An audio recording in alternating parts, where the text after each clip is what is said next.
walking on a tightrope, and I wish I could touch the ground. My future's covered in smoke, but my head is up in the clouds. And maybe this will all fade after one bad day, and I'll be okay.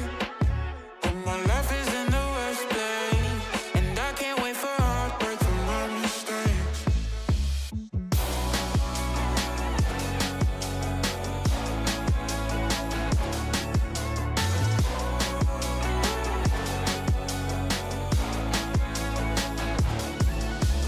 I don't wanna burn these bridges anymore. It's easy to say things you don't mean when you're at war. I'm just too tired to fight, but there's an end in sight. Wave the white flag, I'm yours tonight. 'Cause my heart can't take these heights. I need your love with me for life.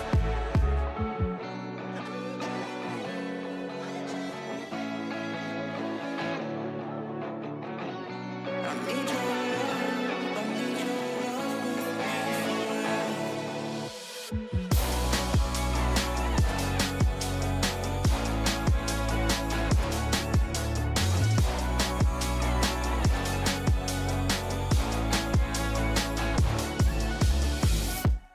Sorry it ended this way. Sorry, I need your love with me for life. Sorry it ended this way. I know I made more mistakes. I need your love with me for life.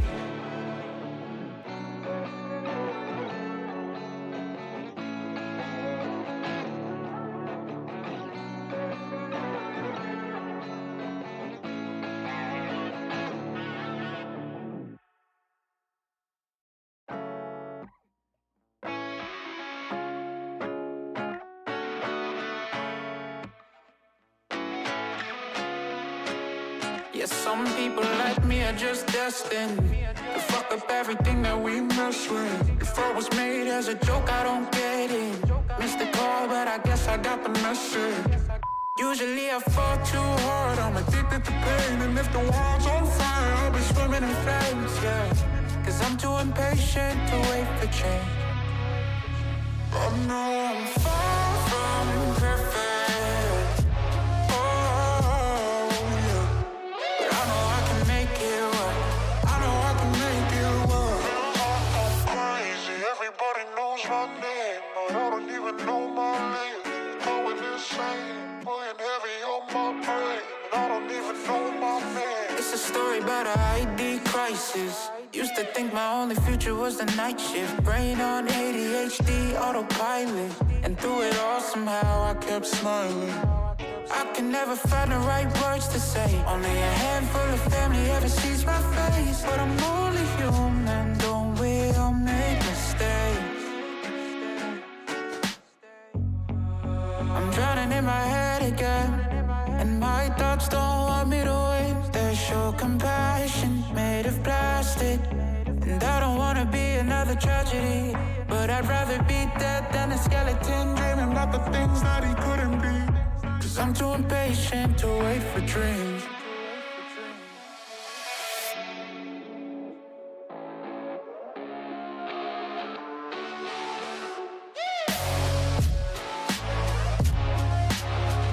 I know I'm far from perfect. Oh, yeah. But I know I can make it work. I know I can make it work.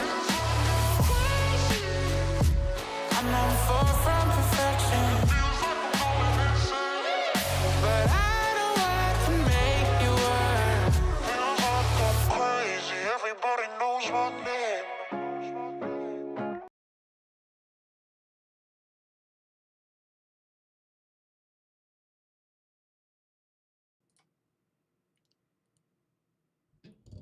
Hello, everyone. Can you hear me? Can you hear me out there? Can everyone hear me? Hi.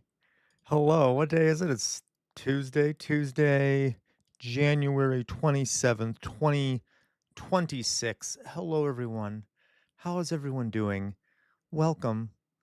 Welcome to Casual Revolt. All right. Or the cult, the jester's court, one might say. All right. Our little collective.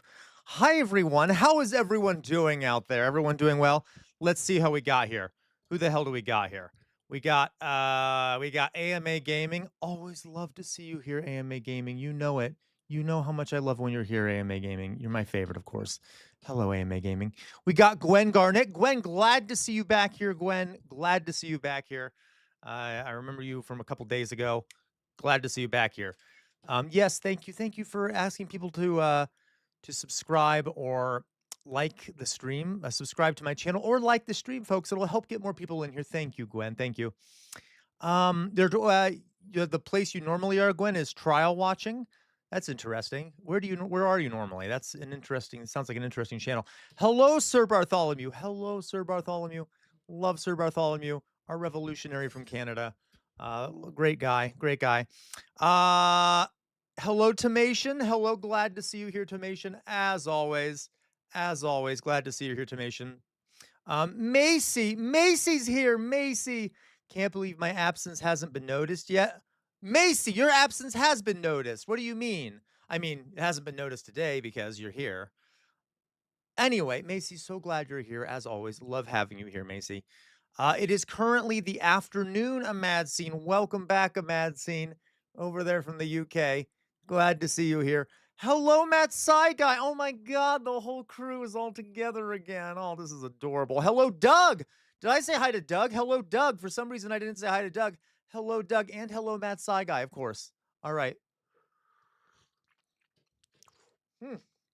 Hot, dear God. I just burned myself on my tea. Ugh, okay.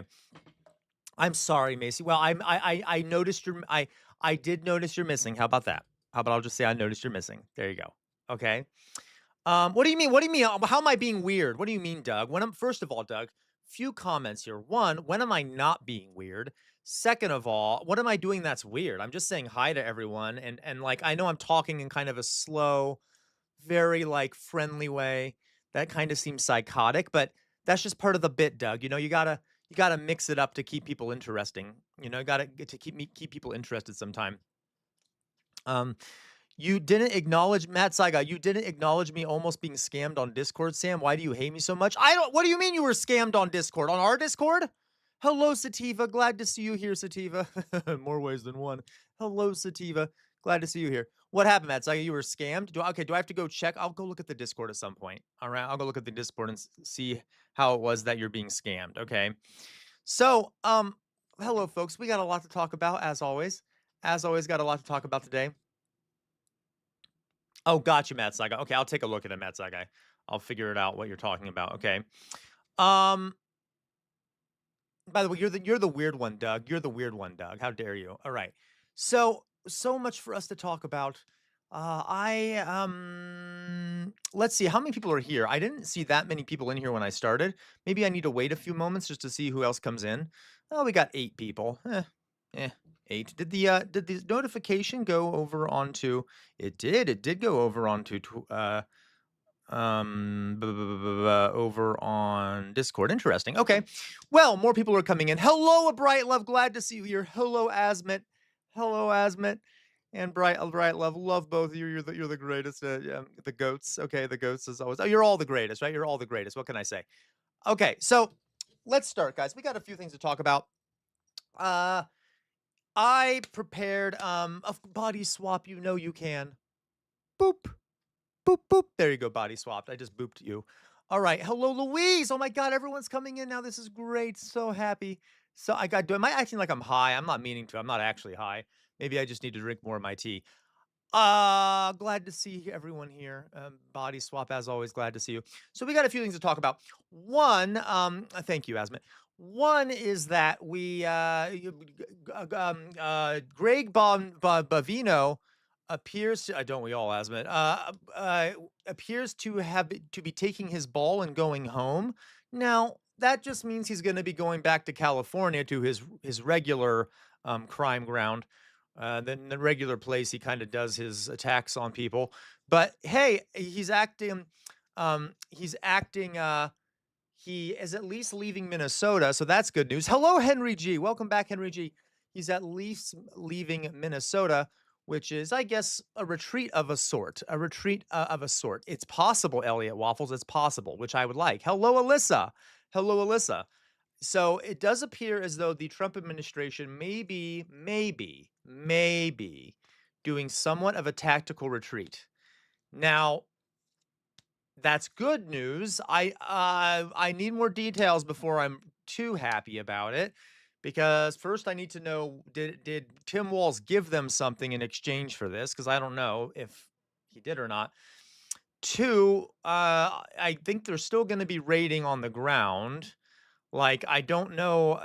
I need more details, but it does appear, though, at least that Dan Bongino, or sorry, uh, Dave Bovino, whatever the hell his name is, Greg Bovino, whatever the hell his name is being removed from the ground and replaced with Homan, or whatever the hell his name is either, and he's being sent to California, which is nice. All right, okay. Yes, I did see that when we talked about that yesterday. Pam Bondi did send a letter to Walz saying that ICE would leave if he turned over, if Walz turned over voter information. So if he did give that up to them, then don't really view this as a victory. Okay. Yeah. So again, I do not expect that. We have to be sure that this is actually a retreat before we say it's a retreat. It is nice that Bovino is leaving, though. Okay, yeah, we'll see. And it's likely they're just going to refocus the attention elsewhere. It might be that they're realizing that their harsh-handed tactics are just making them unpopular, so they'll try to do it in a more subterfuge way, a more subtle way. I don't know if that's possible for this administration. Okay. So it's a mess. We'll see what happens. Um, I've been going on a 2-week vacation in Egypt on Thursday. Oh, hey, that's okay, Gwen. Welcome. You back? Are you saying you're going to go to Egypt, or you were in Egypt and you're back now? Congrats. I'm jealous. I wish I could go to Egypt. That sounds lovely. Okay. All right. So we'll find out what this is about. Okay. We'll find out what this is about. Hello, Dolly Boy. I do hope it's a retreat for the sake of the people of Minnesota. It also is, from a different perspective, it might not be a good thing for the overall resistance movement, just because we kind of want more radicalization. And if the government is being tactical about how many people it pisses off at once, that could be a negative. There's lots of things to do that are complicated in this. Okay. So we will talk more about it. All right. Okay. Oh, that's amazing, Gwen. I love that. That sounds amazing. Congratulations for your going on your 20th anniversary. It's where we honeymooned. Oh, well, Gwen, congratulations on your 20th anniversary there, okay? All right. Uh, oh, really, Stephen Miller is announced he's using he, him pronouns. Oh, I thought it was like demon, archdemon pronouns. I didn't know it was. Oh my God, Meowsword. I didn't even think of that. I didn't even think of that. You're right. That is coded. That's like, I haven't heard about that in a long time. That's a really good point. Okay. Um, heck, Doug, heck, my spineless representative even said that there should be an investigation into the shooting of Alex. Yeah, that's good news, Doug. That is very good news. So we'll see, guys, how this plays out. You know me, I'm typically very cautious about optimism unless I see like concrete results. And my history brain is like, I need to wait a bit to see how things play out. So we'll see. The signs are good, though, that they've been frightened out of Minneapolis and Minnesota. In the meantime, the networks that have been created as a result of the resistance that we saw in Minnesota will remain. So they've kind of created an underground movement that can be called up at any point by their tactics, and that has also spread nationwide. The movement, the tactics and stuff used by people on the ground in Minnesota are being adopted by people all over the country. So that is a good thing, right? Because no matter where they move next, there might already be an infrastructure for resistance there. You see what I mean? Okay. Fair, Macy. Okay. That's a good point, Gwen.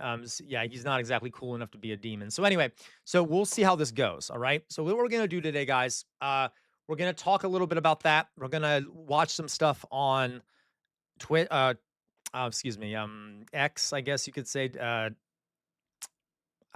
Twitter, all right?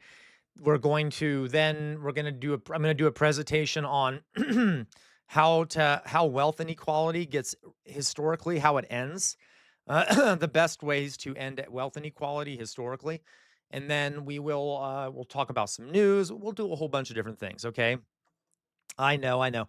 I don't use Twitter, folks. I just use it when I talk about things to show you, because those clips can't be copyrighted. So I take like clips from Twitter to show to you so that I don't get copyrighted, etc. All right. All right. So another thing here, guys, is if we get one super chat, jester hat, 3 jester collar, 5 jester makeup, 7 we'll play a game, and if we get to 10, we'll do a jester after dark tonight. Okay. So if we get to 10 super chats, jester after dark. All right. Everyone ready now? Excuse me. Everyone ready now? I'm sorry. I don't know why my throat is all clogged up now. Okay, so let's begin, shall we? Let's take a look at what's happening in the hellhole we live in. Yay! La da da da da da da da. Wait, wait, wait. I need to pull up my soundboard because I feel like we're going to be using it a lot today. Soundboard. Soundboard. Okay. Dolly Boy, I am ready. Excuse you. Okay. Oh, a mad scene. Is that what you want, a mad scene? Because I can provide that if you ask nicely, a mad scene. No, okay. So our after dark stream is basically where we talk about we watch like things that I can't show on YouTube, and we can curse a whole bunch. We can listen to music. So we typically share music that from all over the world that each of us brings to the table. We also will maybe watch like a horror thing or watch something that we couldn't normally show on stream. It depends, right? But it's like a much more open conversation, and I can show a lot more. All right. So anyway, that's okay, Matsaga. You've donated enough. Okay, I don't need more from you right now. Okay, thank you, Dolly Boy. I will put on the jester hat. Thank you so much, Dolly Boy. There you go, Asmit. There you go. Though technically, I just basically, you know, curse all the time anyway. All right. So see now, thank you, Dolly Boy. I am ready now. And now that we got the jester hat, 2 more folks. If we get 2 more, we'll put on the jester collar. All right, Fetty Spaghetti. I love having you here, Fetty Spaghetti. Oh my God. Thank you so much for being here, Fetty Spaghetti. All right. Okay. But this is all over of the wait, this may be grim, but when this is all over, all of the plus streetlights. What do you mean? What do you mean, Dubois? Forgive me. I'm not sure what you mean. Okay. So everyone ready for this? Let's get into it, shall we? So I'm going to put up the scene that we're going to be doing here. So if I thought first I'm going to show you some things over here on Twitter that are some clips of things that I thought you'd find interesting. Matt Saiga, you said you're poor. Don't send that. How dare you? All right. God, we need to spread out the responsibility in this community to keep me afloat. Them, my bad, all of them. When this is all over, forgive me, Dubois. I don't know what you mean. Okay. Can I send you an Amazon voucher, Sam? Sure, if you want to, Matt's like, but you should use that for yourself. Okay, so let's take a look at the horrors that await us, right? I don't know about you, but I am deeply excited for this. Aren't you all? I know I am. Yay, isn't it fun? Okay, shall we continue? Let's go. All right, so first thing I wanted to show you was some garbage shit that I thought you'd all find amusing. All right, as always, garbage shit left and right. Let me go back. Let me see if I can find what I would like to show you here. So first of all, we got what do we got here? What am we doing here? Okay, here let me do this one first. So here we go. This is Tim Pool. Now, who here is a big fan of Tim Pool? I bet we got a lot of big Tim Pool fans in here, don't we? Huge Tim Pool fan community. Huge Tim Pool fan community, right? Lots of Lots of big fans of Winston. Winston, I'm so glad you're here. I'm glad to see you again, Winston. Glad to see you here. Yeah, I know you do, Matt Saiga, because you love everything that's horrible. I know Matt Saiga. I know Meowswood also loves Tim Pool. So, okay, so let's watch what Tim Pool says. Now, here's the thing. Tim Pool is pushing back, is very irritated. Hello, Winston. Uh, Tim Pool is very irritated by people calling him a bootlicker. All right. So because he is a bootlicker, he's a goddamn bootlicker. Hasn't seen a boot of a state agent he hasn't wanted to lick or kiss or engage in carnal acts with. Hello, Ivana. Hello. Okay. There you go, TJ. And yes, Tim Stool, very good there, Asmit. I appreciate that. Gluteomyalgia, love to see you here. Love to see you here. Oh my God, the whole community's here again. But you're totally right, Doug. I do sound like a spiritualist today, don't I? Yeah, he's so sensitive about it. Okay, so let's see what he has to say, and let's see how well he defends himself from being called a bootlicker, right? First of all, when these people come out and go, Tim's a bootlicker for defending us, I'm like, no, you misunderstand. It's my boots. It's mine. I voted for them. I'm wearing the boot. I'm stomping on the ground. First of all, when these people come out.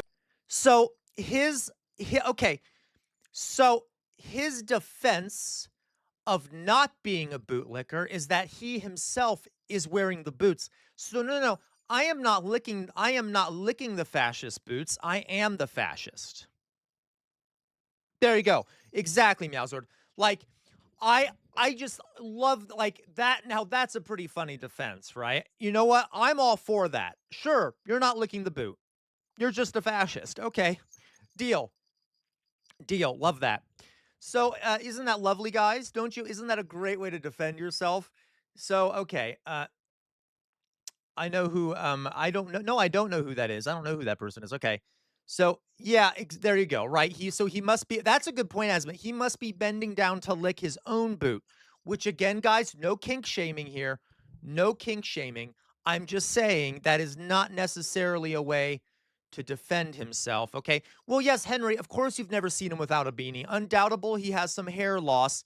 And because he has such a low sense of self and stuff and is so self-conscious, even though no one cares, he can't show his head, which the poor guy, it's like, get over yourself, we're fine, trust me, we don't care. All right, but that shows how weak he is, that he can't. All right. um who just sent that? Tomation, thank you for the 100 there. Thank you for the 100 bits there. Really, thank you, Tomation. Okay, so kind of fun. I just thought that was funny. By the way, yes, Meowswood, you're right. It was found that his channel, guys, receives tons of money from Russia. Tons of money from Russia. And which I thought is funny because like he started receiving all this money from Russia and then suddenly he hates Ukraine and thinks Ukraine should be destroyed and thinks it's horribly corrupt. So he licks a lot of boots and wears them. Okay. Matt Saigai, communicate with me on Discord. Okay, how about that? All right. So there we go. So there's Tim Pool, his defense of being a bootlicker. Tim's a bootlicker. And by the way, he seems really good at defending he seems really good at doing that kid having a tantrum like Tim's a bootlicker. I have a feeling he does it often, but he's not joking when he does it. All right, another thing here. Okay. Like so Freddie. this is a bit darker. This is the Megyn Kelly show. The Megyn Kelly show, which okay, this is the Megyn Kelly show, right? And speaking of bootlickers,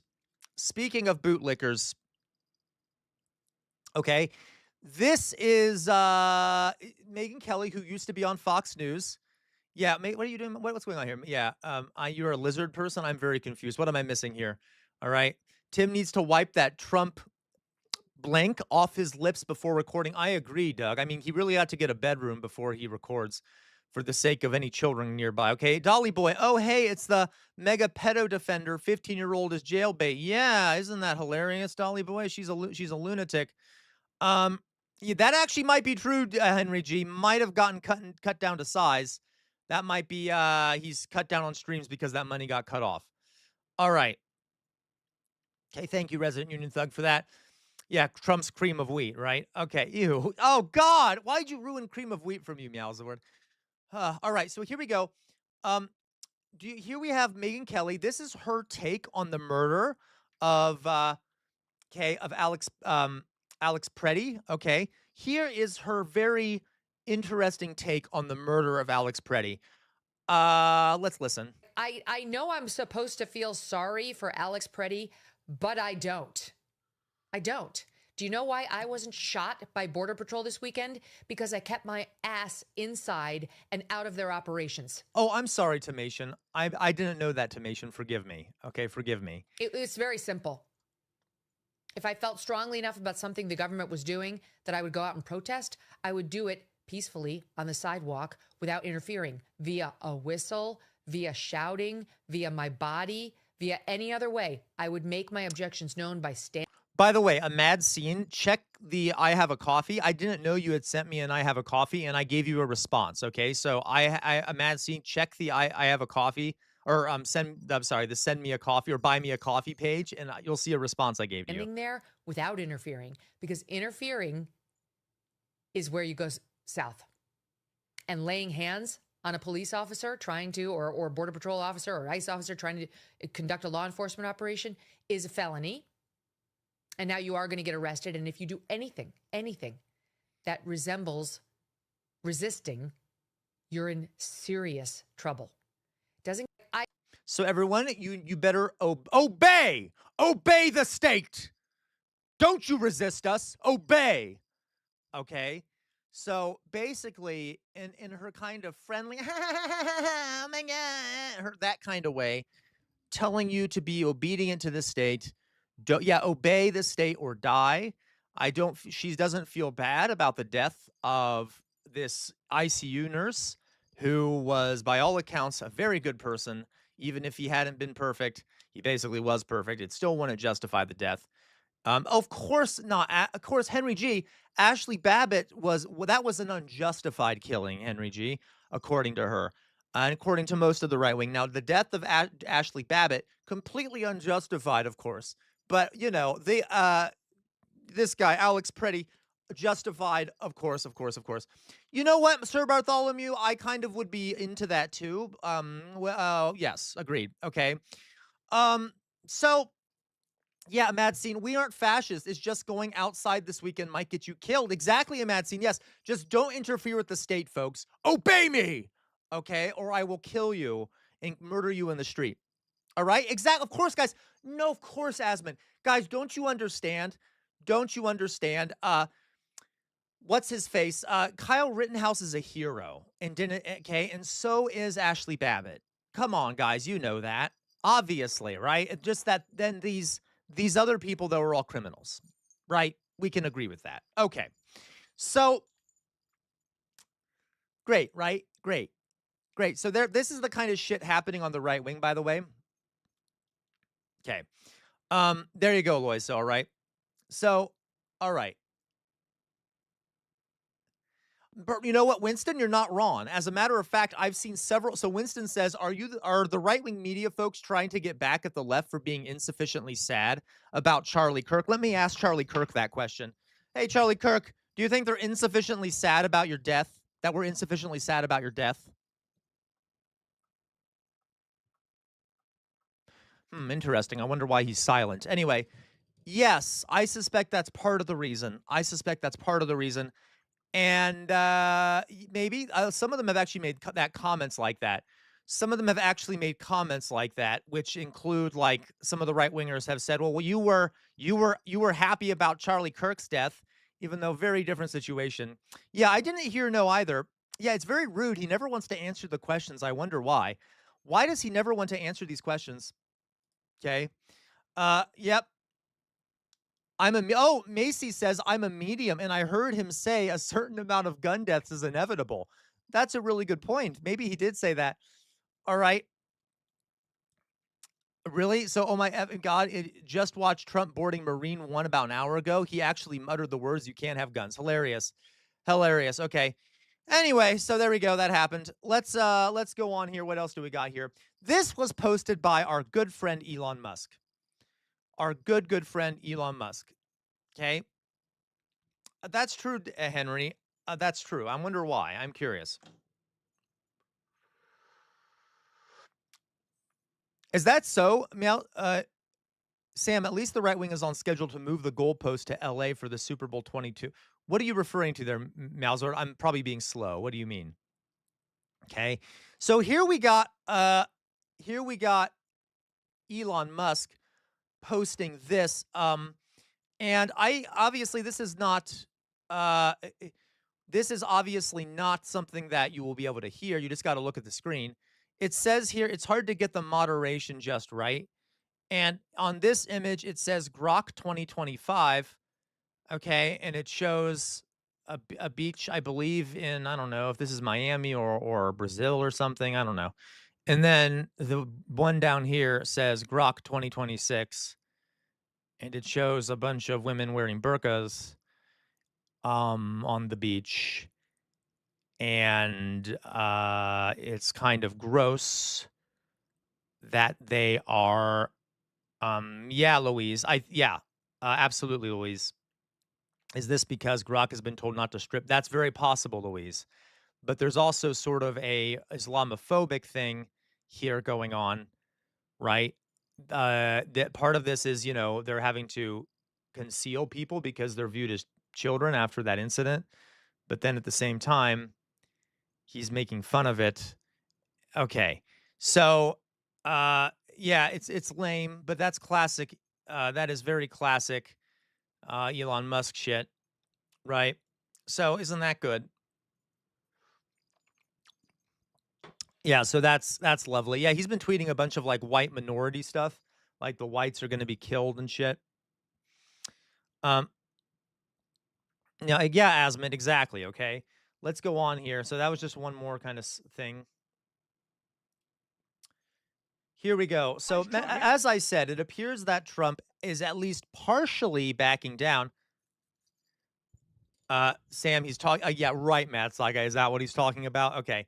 It appears that Donald Trump is partially, at least a little bit, tiny bit, backing down in regards to, I have not, but I will, Malzord. Okay. Campus Saints is disgusting. But okay. So here we go. This is what's his face. This is News Nation. What the hell is this guy, Bill O'Reilly? And the right wing is starting to feel a certain way about the media talking about Trump retreating from Minnesota. Because, Trump is supposed to be this big alpha, right? According to all of them. He's like the hyper masculine alpha, which is hilarious because he has the thinnest skin of any man alive. He's supposed to be like this hyper masculine alpha figure. So they get real butthurt real quick if you start telling them that, Trump lost or is retreating from Minnesota. So this is Bill O'Reilly getting a touch pissy about it being said that Trump is backing out of Minnesota. I just like it. Amuses me. Okay? Everybody should understand. So then why is Trump now, here's backing the second down? part of the story. He's not backing down. He's trying to defuse.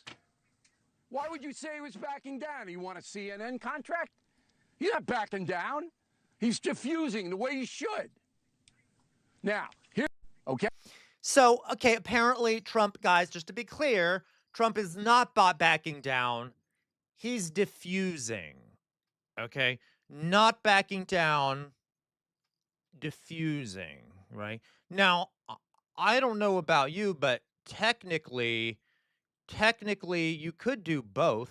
I mean, a back down could be a diffusing. Like, this, guys, is just classic fascism. All this I can't spell it. I can't pronounce it. Obfuscation. Okay, obfuscation. I've told you this before, guys. One of the goals of propaganda is just kind of muddying the waters, making it hard to determine what's true or not true, messing with your language, okay, and shit like that, okay? That's exactly what he's doing, okay? Just kind of really I can never pronounce the word, obfuscating, okay? What happened here, okay? Okay. They did, Gwen, actually, the NRA did comment, actually. So someone else mentioned it, I think. The NRA, yeah, HGMS, they did. The NRA did comment on it. They're weirdly upset about it. like not that upset, but they weirdly are not. They're not upset about it. I mean, they're upset about it, but not that upset about it. More than I thought. Let's put it that way. Okay. What did that make sense? Did I just confused? Did I just confuse everyone? Whatever. Okay. So by the way, because Tomation has donated to me previously and I didn't see it, I'm gonna put on the caller. So we've already made it to 3. So thank you so much, Tomation, for that donation. And didn't see that one. So we're already to 3. And if we get to 5, guys, so 2 more being 200 bits over on Twitch or $2 on YouTube. If we get 2 more of those, I will paint my face. I will paint my face. I will do it. I don't care. I will do it. All right. So let's continue, shall we? Isn't this great? By the way, if we get to 10 today, we will do a Jester After Dark stream, okay? Jester After Dark stream. Here's another. I just wanted to show you another one of our elites and sort of the brilliant commentary that our elites are, good at doing here. Here is another one from Elon Musk. Now, I think we've talked about before how like I think it's weird how obsessed the right wing is with sex, and like obsessed with talking about people's genitals, and like obsessed about talking about insignificant bullshit that is like that, you know what I mean? And of course there's always been a long problem with God, thank you so much, Matt Saiga. Okay, we have 4 now, okay? There's always been a long problem with like right-wing men in this country. This goes all the way back, okay? Trying to repress sexuality and claiming that's what gives them their power. I'm not joking. There was a long movement like in the 1920s and stuff. The idea that men should not expel semen from their bodies. Okay, that they should just hold it in because that gives them vital power that they can use. All right, that gives them vital power. And so the way to get rich is to not engage in sex because it'll allow you to maintain your vital power. Oh, the Monty Python. Yeah, thank you. Your semen vital power. Sir Bartholomew, what's that Monty Python song? Every sperm is sacred. Okay, or whatever it is. So, okay. So, guys, thank you so much, guys. Thank you so much. Okay, exactly, guys. Thank you so much, Malzord. Thank you so much, Dolly Boy. Really, we've already gotten to 5, guys. So, guess we're going to be doing, I'll be putting on the makeup now. So, let's listen to what he has to say about sex. And just remember, these are the people, yes, our precious bodily fluids. These are the people who are apparently, we think deserve all the money in the world, okay? Then a great deal of, like, a massive amount of thinking, like truly stupendous amount of thinking has gone into sex. Without purpose, without procreation. Which is actually quite a silly action in the absence of procreation. It's a bit silly. I disagree. Because it makes the limbic system happy. That's why. That's why. But it's pretty absurd, really. Well, the whole of existence is pretty absurd in some kind of sense. Yeah. But I mean, this is a lot of computation has gone into how can I do more of that? Yeah. So what?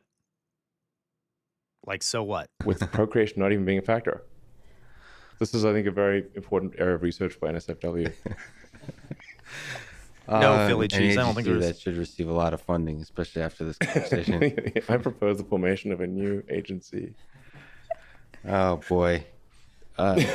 So he went on, by the way, to say, he said, sex is a silly action in the absence of procreation. If you're horny all the time, hold your seed.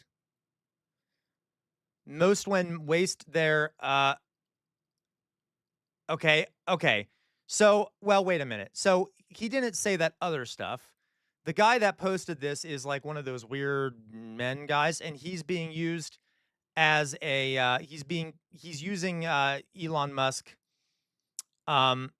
He's using Elon Musk to sort of back up a lot of these red pill ideas, basically saying all of us men need to hold our seed, and we waste our sexual energy, and then we drink coffee to overcome the fact that we don't have the sexual energy anymore. So you need to harness your creative life force by holding in your seed. Guys, are we even like, what are we doing? What are we doing? I don't even like this is almost so funny that it's not funny because these people take it seriously. Like, do we really think that's the solution to the problems in today? Is that men are just, they're ejaculating too much? Like, I don't know. Okay. I don't understand it. I don't get it, guys. Like, it's so stupid. It's unbelievable.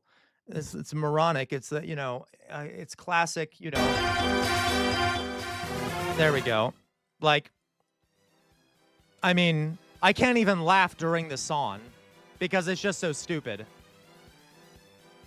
Okay. Jesus. Every time I see a guy now who drinks coffee, this is what I'm going to think. I'm going to be like, oh, well, they're just not, Anyway, guys, this is classic to fascism, too, the try and regulation of sex and crap like that. Right? So, but I will say this, guys, good story here. You know what? And women, too. I'm sure they would agree that they probably don't even think women can achieve climax because they don't think that that's a thing because they don't know biology. But I think what this means now, guys, is that if you want to resist this regime, you got to just have fun. You just got to have fun. You know what I mean? Okay, the more you do these things they're telling you not to do, I guess, is a form of resistance. So there you go.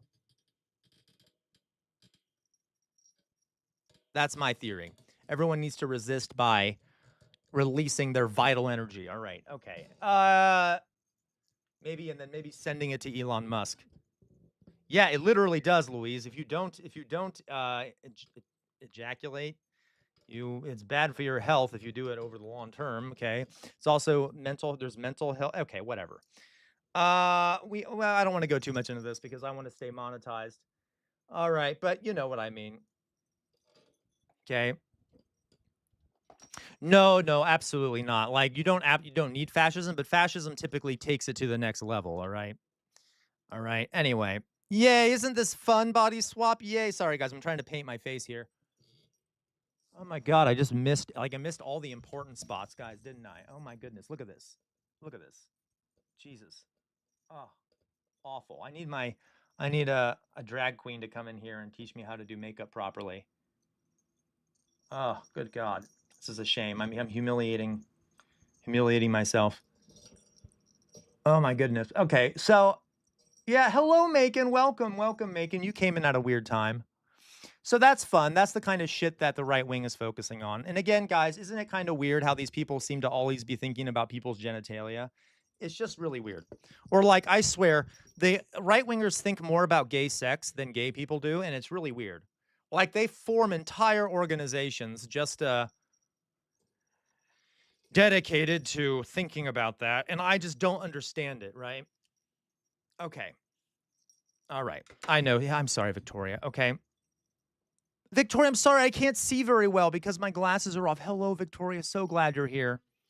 Yeah, and Tim Pool, the neo-Nazi. That's good. This has been a good day. Let's continue. Let's continue.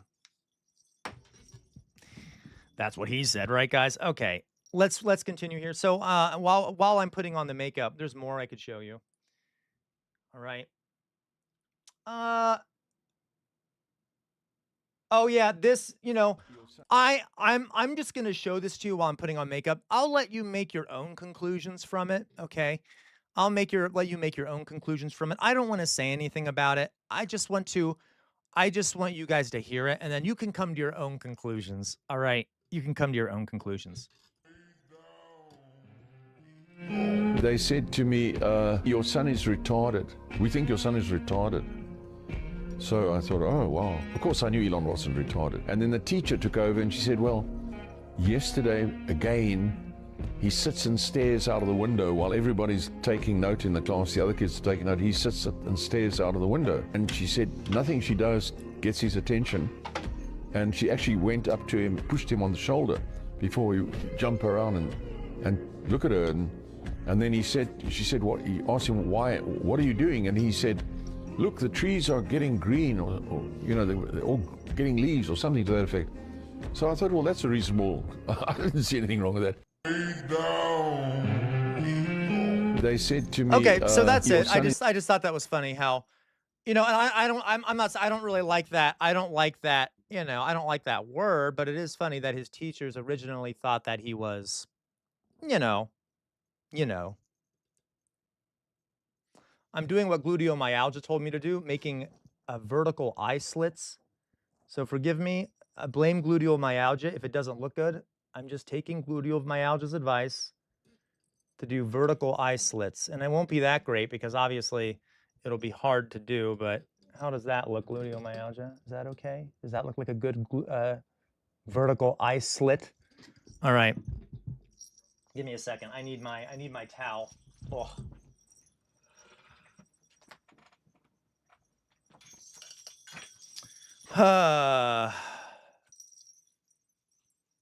Who knows, folks? Thank you, gluteomyalgia. Okay, there's that. And then I'll put some on the other side. All right. Yeah.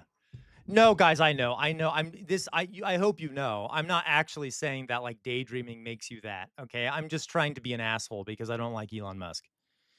Right. There we go. Moving on. Here we have some more good stuff. I thought you all would appreciate. Oh shit, where did it go? And now I need to finish my makeup here. So here we go. We got Melania Trump, the person we all care to hear from all the time because apparently we're supposed to care about what she has to say about anything. We have Melania Trump here begging people to unite and to stop fighting each other. Okay? Right? I know my husband, the president, had a great call yesterday with the governor and the mayor. Shit. And they're working together to make it peaceful. I fucked up. Without riots. Actually, I'm against the violence. Oh, it looks like a penis. Jesus, look at that. If we protest that was not my intention. Peace. That is not my intention to make it look like a these penis. Times. Okay. We need to unify. I'm calling for unity. I know my husband, the president, had a great call yesterday with the governor and the mayor, and they're working together to make it peaceful and without riots. I'm against the violence, so if we protest in peace. And we need to unify in these times. We need to unify. I'm calling for unity. Whatever. I'm fucking up my whole thing. Okay, we don't give a shit about what she has to say, right? I'm not even paying attention. I'm really fucked up the eye, didn't I? I just really fucked up the eye. I'm gonna have to I don't know. The eye is just a complete fucking mess now. Jesus Christ. I've said the F word so many times. I'm probably gonna be shadow banned. Whatever. I don't care. Okay, whatever. We tried our best. We tried our best with the black makeup. Okay, well, it's okay. Well, you know what we'll do? What we'll do is I do have some brushes, Alyssa, but it's impossible to use them down here in front of the computer. It would take way too long to do this if I use brushes. There, we'll do it like that. You know what? It's something, guys. It's something.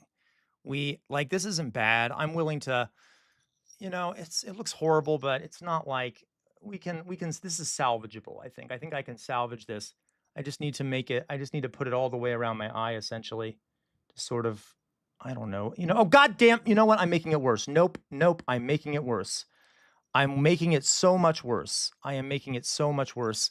Let's just leave it the way it is. We'll just leave it the way it is. The more I touch it, the more I'm going to make it worse. Okay? 1 second, guys. I'm sorry. I know. I'm ruining. I know, Louise. I know. You're right, of course. I need to, Matt Saigai. What do you want, Matt Saigai? You must be about to ask me for something if you're going to be so nice to me. All right. There we go. Hey. All right. That's fine. I know I was right, but it just looks like, okay. It's not great. It's not great. I know. I'm sorry, Ariel. I will change the screen first. I will change the screen. All right. Thank you, gluteomyalgia. Thank you. Let me see. Last thing I got to add, guys. Let me just do this real fast. Okay, you know what? I'll find you something else to show. I know I'm not being a good streamer right now. while we're doing this, let's watch this. This is more depressing. Well, I don't want to watch something depressing. We'll watch something depressing here in a second, okay? Here is a video of a worker who had a customer who kept basically coming back and making them remake their drink, and they were never satisfied with it. Never satisfied with it. So this worker basically said, here's your drink, never come back to our store. We're never making for you again because you're impossible to make happy, which I appreciate. So here we go. It's all on the bottom, see? And now you can go to a different store. We will not be serving you anymore. Thank you. Have a good day. You got for what? Why are you not serving me? Please come forward. Why are you not serving me? Get out of my drive-thru. I'm just asking you why you're not serving me. Because every single time we make your drink, it is wrong. Obviously, we cannot satisfy you the first time, and we're done trying. So get out of my drive-thru. Okay. All right. It's all on the bottom, see? And now you can go to a different store. We will not be serving you anymore. Thank you. Have a good day. Thank you. You got for what? Why are you not serving me? Don't you love that? Don't you love that? I just love when coworkers fight back. Now, I'm going to put something on the mouth, and then I'll be done, okay? A little something on the mouth. Little something on the mouth.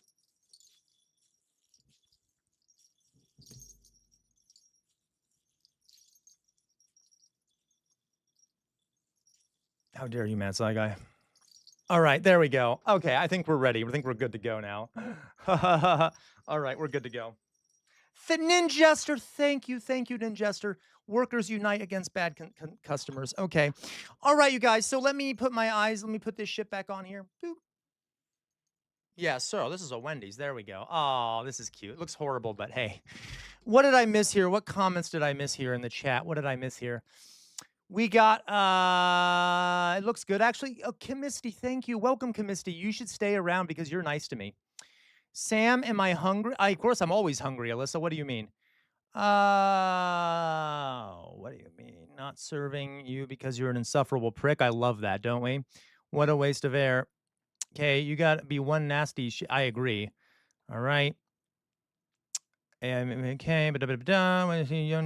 half jester, half panda. Henry G, how dare you? Okay. Matt Sai guy, that's mean. Matt Sai guy says you were never a good streamer. You were never a good streamer, Sam. That's why we watch you for you. Is that true, everyone? Do you watch me because I'm a bad streamer? Is that what you mean? Is that what you mean? You say that, Matt Sai guy, I can't take it. I can't take it. I mean, I don't give a shit, but I can't take it, Matt Sai guy. Who's writing legislation? Wait, who's writing legislation? Doug, what's her face? What's her face is writing legislation? I didn't know that. Okay. All right, guys, I'm just making sure I didn't miss anyone's comments. I forget that some workers actually feel superior. That's for sure. Okay, not serving. I think you pulled together, freaking me out at points. Thank you very much, a mad scene. Thank you. All right. Okay.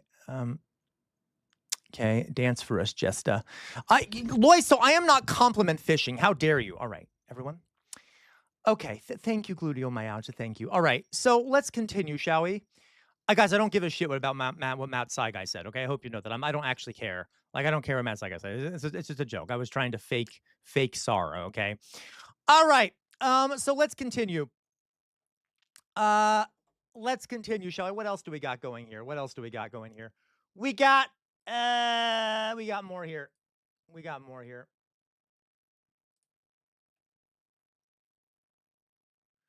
Okay, so here's a sad one. And I apologize for showing you a happy one and then getting Jester outfit and then putting on the sad one. RL, thank you. You know just exactly what to say. Here we have aerial video shows immigrants protesting inside a Texas detention facility. All right, so here we go.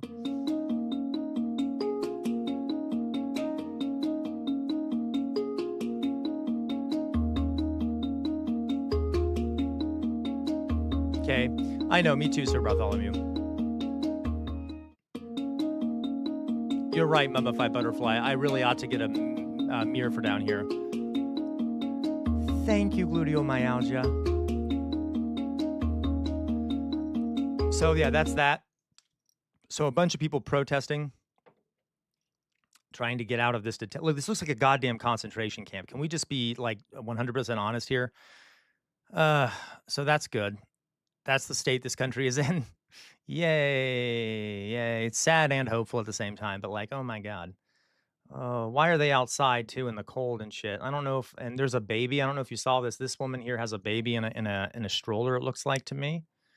All right. Yeah, it looks like a concentration camp. So that's good. That's the state that our country is in right now. Really like that. Makes me feel so safe and comfortable living here. All right. Okay. Yeah, I agree, RL, right? I agree with that for sure. Let's see here. Some other stuff to show you all. Let me get to it now. Here is okay. For those, okay, again, I know. Okay. Again, I know this community loves Benjamin Netanyahu. Okay. I know that we're like the #1 Bibi fans here, right? Gotta love Bibi. Tell me in the chat, guys, how much do you love Bibi Netanyahu? How much do you love Bibi Netanyahu? I know it's like out of control love in here, right? Okay, Bowser, you come back, okay? Like, you all love Bibi Netanyahu, right? Right? Come on, tell me. Winston says ugh, which I will take as an ugh of appreciation for Benjamin Netanyahu. Matt Saiga, who I know loves, Bibi Netanyahu. Okay. So, okay. Got a lot of lovers here of Benjamin Netanyahu. So I thought this was funny. Okay. Baby, bye-bye. Okay. So here we have Benjamin Netanyahu, right? Okay. Here we have Benjamin Netanyahu going on stage. So okay, I'm just gonna rephrase this. This is a man who is dressing like Benjamin Netanyahu, putting on a Benjamin Netanyahu mask, and then doing a protest by going up on a stage where Cory Booker is giving a talk. You know, Cory Booker, the corporate dem who pretends to be super progressive and who takes a ton of money from the Israel lobby and then loves to murder Palestinian children. So this protester goes on stage up to Cory Booker, and this protester is wearing a Benjamin Netanyahu mask, and he just walks up to Cory Booker and hands him a big wad of money. Okay, like, which I thought was a clever form of protest, right? It's not like real. It's not real. A bright love, please send me a juggalo. Okay, it's not like real money, but I thought it was clever. Let's watch, shall we? Wait for it.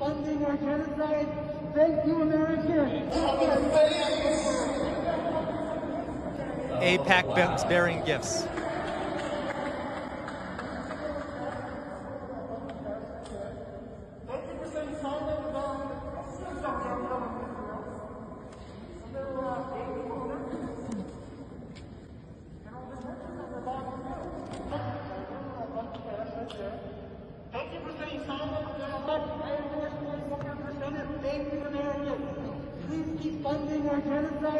Thank you, America. It's a very big tent. Booker for Senate. Cory Booker, 2026. Let's go. Keep voting for Gaza. What kind of outlook do they have? There are other people that stood up to protest too. You funded a genocide, and you talk about values. You voted to send bombs to Israel, and you're talking about love and values here, and children in your neighborhood. Children in your neighborhood get Twinkies and apples. They don't get bombed while going. Okay, so I just like that. It kind of cheered me up. Gotta love the good trolling, right? Gotta love the good trolling. I mean, not the trolling, but the good protesting, right? So there are good people out there, folks. And like many of you, you know, I'm sure many of you are good people, etc., right? I mean, you watch me, so of course you have to be a good person, right? Right. Oh my goodness. Because why else would you watch me? I mean, if you were a mean person, you wouldn't have stopped watching a long time ago. Okay, see here. Why are they escorting him away? He isn't lying? Of course, gluteomyalgia, but you know, it looks bad for him though, and it's a private building, so they can just take him out if they don't want him there because they don't want to be embarrassed. Okay, he net on my knee until I Cory Booker %. There you go. He net on my Yahoo until I. Yeah, so that's good. I like that. And I wish there was more pushback, but okay. Oh, I know it, Bright Love. Me neither. Okay. All right. Good trouble is a great man once said. Absolutely, Gwen. All right. Last thing I wanted to show you over here on Twitter. Last thing I wanted to show you here. This is brief. This is very brief. Now, I don't know what this is from. I don't really watch shows like this. Okay. I don't really watch shows like this. Apparently, this is some kind of thing where men are brought in and there's a bunch of women, and then the man gets to can they have to, like, I don't know what it is. It's something like the women have to decide whether they would date the man. It's some bullshit. I don't know. And then if they don't want to date the man, they pop their own balloon. Okay, they will pop their own balloon to show that they no longer want to date him or that they don't find him attractive anymore or whatever. Okay. And in this case, yeah, it looks stupid. It's stupid. But I will say, okay, it's stupid, but watch what happens in this one, and I actually kind of appreciated it. So one of these women is a trans woman. Okay, the second one from the left, the tall one that has the white thing on, okay, is trans. And this is what ends up happening. A man comes in, and this man is a complete monster and immediately walks up to her, the trans woman, and pops her balloon himself, and then goes to stand at the end of the line. Now, watch what most of the other women do as soon as he does that.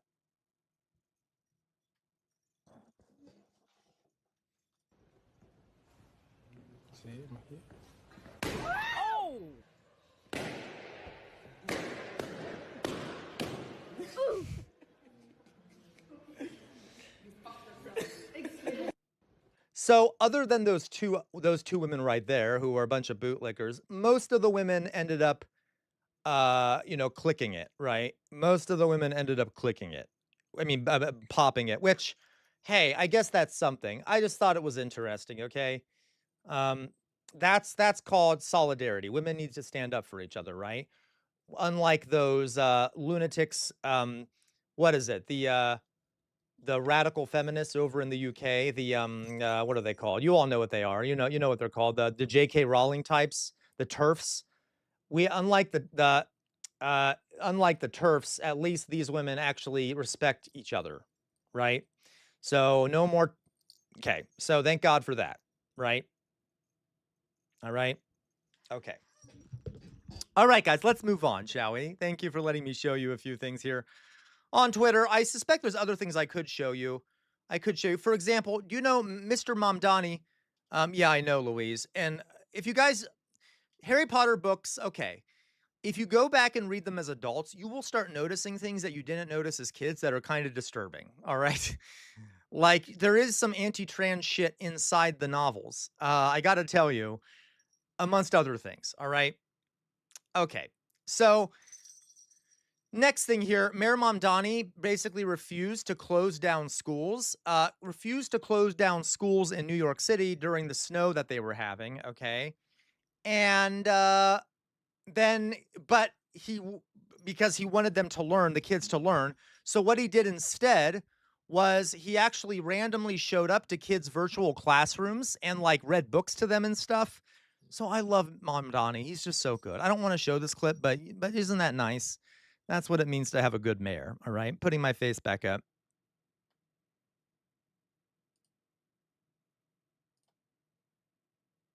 All right, you guys. So this is what we're going to do now. Okay. This is what we're going to do now. Oh my goodness. Oh my goodness, folks. Oh my God, my back. Jesus Christ, I'm old. Oh, fuck my life. Okay. Jesus. Oh my God. Okay, I'm fine now. Oh, okay. So, this is what I am going to deprive you of yeah, I know, right? Meowsword, I know I am going to deprive you of joy, Alyssa, but just you, Alyssa. Okay. This is what I would like to do, folks. I have a little presentation to give you, as always. You all know that I like doing a little educational presentation. So please don't leave. Please don't leave. Please do not leave the stream. You're going to learn something. You hear me? You're going to goddamn learn something, even if I have to force it. Okay? So let's learn something. Okay? Let's learn something, shall we? I'm going to put my face back up now, or put the thing back up. By the way, folks, if we get 5 more super chats, we'll do a After Dark stream. If we get to 7, we'll play a game, okay? So, all right, we're going to talk about something here. CR, you're a nail biter? I am. It's unfortunate. Actually, I haven't done it as badly recently, I will say, okay? I'll think about trying not to leave. Thank you, TJ. Thank you. Can you boop us? Oh, of course, Victoria. Guys, you all have been very good. So you all get a boop. Boop. You know what? I'm feeling good today. I'll give you a second boop. Boop, boop. Okay. A mad scene goodbye. Okay. All right. Everyone happy now? Everyone happy with their boops? Everyone happy with their boops? Sharonadov, hello, welcome. I do, don't I, pizza guy? I am from Ohio, United States, okay? Bye, Matt Sai guy, bye, okay? What'd you say, Matt Sai guy? You said something important, I'm guessing, hopefully. Hopefully it's not a waste of my time to go back up this page, Matt Sai guy. Okay, you said you ignored my comment, you're a moron. Okay, yeah, right, classic Matt Sai guy. What's the comment, though, Matt Sai guy? What is the goddamn comment you made? I don't see no goddamn comment. Okay, we're going to go on. So, all right. Yes, not to be confused with Ohio, the country, of course. Okay. Oh, my God. Well, Sharon Nadav, I think I'm pronouncing your name right, join the club. Do we agree, folks, that us in this community aren't big fans of the mango Mussolini? Because trust me, we hate Donald Trump here. So please stay in this community, Sharon Nadav. Okay. All right. You're going, Retro Asher, don't go. Why are you leaving? Okay, everyone ready? Let's go to what my presentation is going to be about. All right.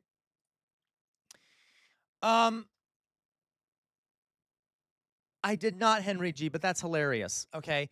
So let me all right. I'm going to put my faces back up now. So this is what we're going to talk about. I don't know if all of you, I'm sure you do, Lois. So I don't know, but I suspect that all of you understand that we have a bit of an issue. Okay. Okay. Thank you, Jai. Glad to have you here. We have a bit of an issue with wealth inequality in this country, right? Oh, I got you, Retro. My apologies. Okay. We have a bit of an issue with, just a smidge of an issue, Cody, with wealth inequality. Like, I know, Loiso, I hope no one is shocked by this. I do hope, I'm sorry if you're absolutely shocked, okay, with wealth inequality and things like that, okay? So, and income inequality, lots of different kinds of inequality. Big issue with that. As a matter of fact, it's on like a global scale. We have a issue with wealth inequality. There's something like a very few number of people that control vast majorities. I think 20 people control half the same amount of wealth as the bottom half of the globe combined. Jonas, welcome. Yes, there's not enough billionaires out there. So we got a big problem. Okay, we have a big problem. So the question becomes, guys, I know, the question, Mauser, I hope you appreciate my Canva presentation. The question becomes, how historically have societies been able to massively reduce wealth inequality and keep it reduced for an extended period of time? Okay? Because we have a little bit of a problem here with wealth inequality. And, okay, there are, so there was a guy who did a very important study called The Great Leveler, was the name of his book. And he tried to figure out how do societies reduce wealth inequality. And I got to tell you, his answer isn't necessarily something that'll make y'all feel happy, okay? He figured out, after studying thousands of societies and doing tons of survey, economic research, archaeological research and shit, he found out that there's really only 4 ways to do major fixes to wealth inequality, okay? And I wanted to talk with you about those today, all right? And maybe think about our own society as we do it, okay? Maybe think about our own society as we do it for a number of reasons, okay? All right, let's, now what I need to do is figure out how to, where the hell is why won't this go down? Why can't I make this? I just want the taskbar to disappear. How do I make the taskbar disappear? My goodness, I'm such an old man. How do I don't know how to goddamn make the because it's hiding the zoom feature. Okay, you know what? Is there a way to just like where's the zoom? The zoom button's down here, but I can't see it because of the taskbar. Can we just turn that on? Can we just turn that off? Like, is there a way to do it? Like, I don't goddamn know. Tray icon, like what the taskbar, here we go. Okay. Automatically hide the it's already being automatically hidden. Okay, there we go. We're done. We got it. I fixed it. I got it, guys. Oh my God, it took me forever. All right. So, here we go. So, let's look into it, okay? So, we're going to be talking briefly about the Great Leveler, how to reduce wealth inequality. Malzord, come on, would you compliment it? Do you like the flames I put next to it? Guys, I just want compliments. RL, you know exactly what to say, RL, okay? Thank you for saying I look sexy. So, thank you, Ninjester, of course, thank you. We got the Great Leveler, how to reduce wealth inequality. So let's talk about this, guys. Thank you, Meowzord. Let's go down here. So first of all, before we get into this, this is all taken from a book. Guys, if you join our Discord, I will actually post our Discord, a Discord link to our Discord, because in our Discord, I actually there's a resources channel where I post resources and books and stuff from every presentation I do, so that you can do more research into the things I'm talking about if you're interested. So I will post this book there if you're interested in reading this book. So here, let me copy and paste our Discord. Okay, paste. All right. So there's our Discord. Please join Discord. So the book I'm gonna mainly be referencing today is Walter Scheidel. It's called The Great Leveler: of Violence and the History of Inequality from the Stone Age to the 21st Century. And it's a big book, okay? And it goes in deeply in depth. I would warn you, if you do try to read it, it's not exactly, it's very, very, it's very, what's the term? Academic. It is kind of dense, okay? But it is a really good book, all right? Okay. So, Violence in the History, and it was written in 2017. Okay, so that's where I'm getting most of my information and then some from and some other stuff as well. So first, so the question that Scheidel asked, okay, is what historically has caused significant and long-term reductions in wealth inequality? Okay, what has historically caused significant and long-term reductions in wealth inequality? Okay. All right. So here we go. He found that the only way you can significantly reduce wealth inequality, the only three ways you can significantly reduce wealth inequality are the following, okay? And he studied almost every way you can think of. One is mass mobilization warfare. Two is transformative revolution. Three is state collapse. And four is pandemics. So, yeah, not exactly an optimistic view on how to permanently reduce wealth inequality, okay? Okay, so let me explain. Not great, right? Not great. So let me explain further about what he meant by this, okay? Right? Okay. All right. So state collapse, all right? This mainly applies to pre-modern societies, okay? Pre-modern societies. So pre-modern Britain, so like, there's like one society I can think of especially that does this state collapse does apply to, okay? One is Somalia. So modern day Somalia, after when it kind of broke down into civil war, and then there was a massive decrease in wealth inequality. So modern day Somalia, maybe this applies to. Most of these societies where this works are really old, okay? So for example, pre-modern Britain, the archaeological record shows that before the Romans took over pre-modern Britain and the Celts were there, all right, there was a lot less wealth inequality. It was extremely a big lack of wealth inequality. It was more equal, okay? The Roman Empire then conquered England and you suddenly see a lot more wealth inequality, right? After the Roman Empire fell and they left Britain, suddenly, once again, you suddenly see it going right back to far less wealth inequality. So that's an example of society collapse, okay, where the Roman society there collapsed, and suddenly you see a lot more wealth equality. You can also say this about the ancient Mayan civilizations, okay?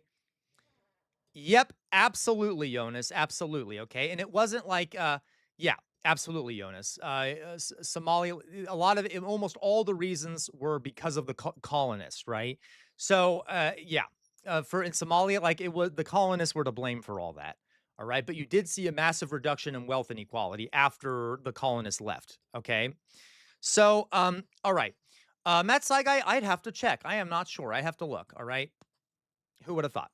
So the Mayans, okay, when their society started collapsing, you start seeing the civilizational collapse where there was less centralization of authority.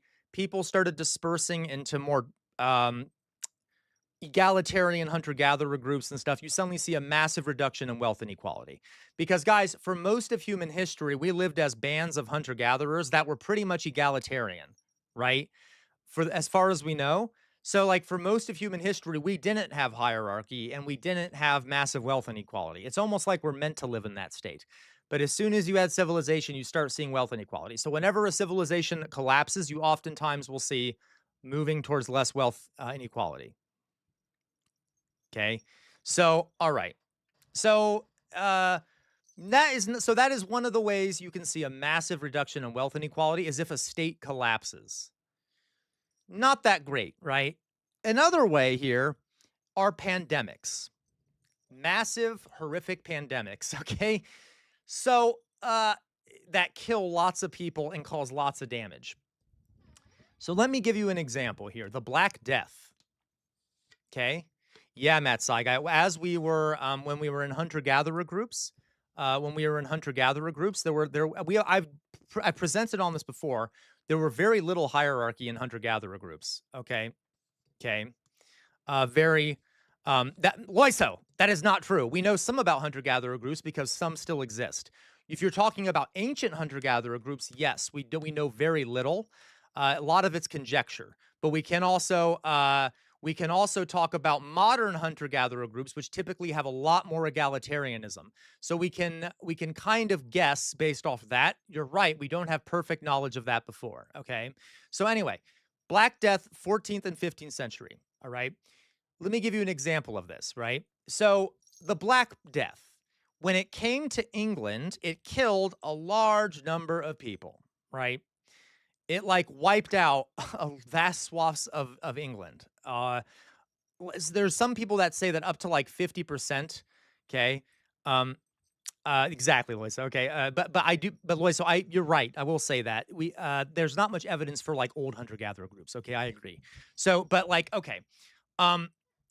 What you see is a massive reduction in population. And you know what that did? It made labor a lot scarcer. So the average worker and like serf and peasant, they could suddenly, basically, if they weren't being paid enough, they could just move to a different estate. Exactly. Okay. So, feudal lords had to start paying them more because otherwise they wouldn't have anyone to work on their estates. So to attract more workers, they would have to pay them more. It caused a lot of stuff. Okay. Absolutely, Jonas. Okay. And pre-colonialism, Jonas, there was more egalitarianism. So if that makes sense. Okay. Right? No, so Loiso, okay, let me explain. So he makes the point in the book that this only really works for old pandemics. Modern day pandemics, it doesn't really work anymore because the amount of death and stuff that happens in modern day pandemics is not nearly as much. Like compared to percentage wise compared to back then. So he even says in the book, this doesn't really work with modern day pandemics unless there would be some sort of weird super virus or bacteria that would overcome all of our medical technology and like kill half of us. It would be very rare. Okay. Very rare. So, okay. Loiso, that's a good question. You know what? I'll go on, Loiso. Sorry, I can't meet all your points right now, but all right. So you see here an image of what happened to wealth inequality in Britain after this massive disease. Okay. The plague that changed everything. So it's thought that it killed around 60% of Europe's population. You notice here, it says Britain's population. Look at this chart. Britain's population massively dropped off during the Black Plague. And look what happened to wages. It's almost the exact opposite. As population dropped due to the plague, wages went up.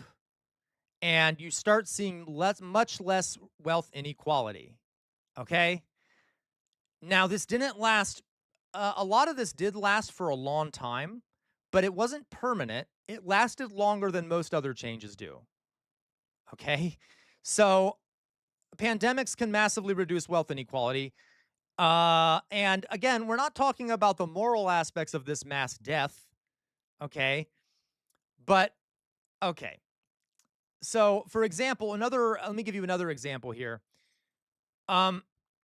Another great example here would be the plague, the diseases that came to the New World. The diseases that came to the New World from the New World. Okay, it's not a really good phrase. North and South America, when the Spanish and other Europeans brought them over and killed millions of Native Americans, you also saw a massive reduction in wealth inequality. Because like whole societies, civilizations were basically wiped out. And so people returned to being hunter-gatherers. Okay, I'm not saying it's good, but that was a reduction of wealth inequality. Okay. The other thing that he said massively, we only got two more to do here, folks, so bear with me. The other thing that, now these next two are more modern. These are things that happened in modern times, okay? One of them is mass mobilization warfare. So two of the events, okay, yeah, absolutely, Meowser, when you're suffering a lot, you actually tend to be more communal. Two big events especially, World War I and World War II, okay? Mainly World War II would be examples of mass mobilization warfare, okay? And you saw a massive reduction in wealth inequality. And this isn't just because of the fighting. So let me explain. In World War II, governments increased taxes, especially on the wealthy, because they needed money to wage the war. They started limiting trade with belligerent powers, which made it harder for the wealthy to make tons of money. The state in all of these societies started intervening in the economy to coordinate it for the war effort. And they also oftentimes empowered unions because they had to make sure the working class wasn't going to revolt during the war. So they partially started empowering unions in some ways. Some countries did. And the result of this was a massive reduction in wealth inequality. Let me show you here. All right. So here is a okay, let me show this to you. Here is a chart showing the tax rate on the wealthiest people. You'll notice in 1900, it was practically non-existent. There was no massive tax on the wealthy. But as the years during World War I, there was a massive increase in tax on the wealthy. And then by World War II, that was a huge tax on the wealthy. It got up to being like almost 90% or more in some places, tax on the wealthy. Even after the war ended, those taxes largely remained. Look at this. And you see throughout that period of high taxes on the wealthy, there was much less wealth inequality. And right here, okay, you can see what percentage of income went to the wealthiest people in these countries during that time period. So in the 1930s, it was 20%. And by 1975, it was less than 10%. So that was a massive reduction in wealth inequality. Some other things that happened because of these wars, okay, was unions. There were many more. If you look at this map here, the number of people in unions massively spiked during World War II. And then it remained high up until about the 60s and then started dropping. There is a direct correlation between the number of people in unions and wealth inequality. So the more people that have more say in their workplaces, shocking, tend to create more wealth equality. All right? All of these things are example of government intervention, but the way that this was accomplished was by having a crisis of a war and then death and lots of death in order to convince people to make these changes willingly. All right? Okay. We also saw in these time periods increased democracy, like in some of these places, not in all of them, okay, but like in the United States, increased democratic participation, union membership, and people had many more social connections. So all these things were very positive when we had less wealth inequality. Now then, it does not apply, this only applies to mass mobilization war, where you have to mobilize an entire society and economy for war. If you're talking about like a civil war, you see the opposite happen. Most of the time, you'll end up seeing more wealth inequality because certain elites will start looting and hoarding wealth that they get during the war. So this only applies to mass mobilization war. So like the Iraq war wouldn't count, the Vietnam war wouldn't count. We're talking where the whole society gets mobilized. Lastly, okay, the last reason we see a massive reduction in wealth inequality historically is transformative revolution. And here's the disturbing part, folks. The writer of this book found the following. He found that the more violent the revolution, the more wealth inequality was, the more wealth equality that happened in the end. Okay, so you see what I mean? So, okay. Yes. So yes, not Germany.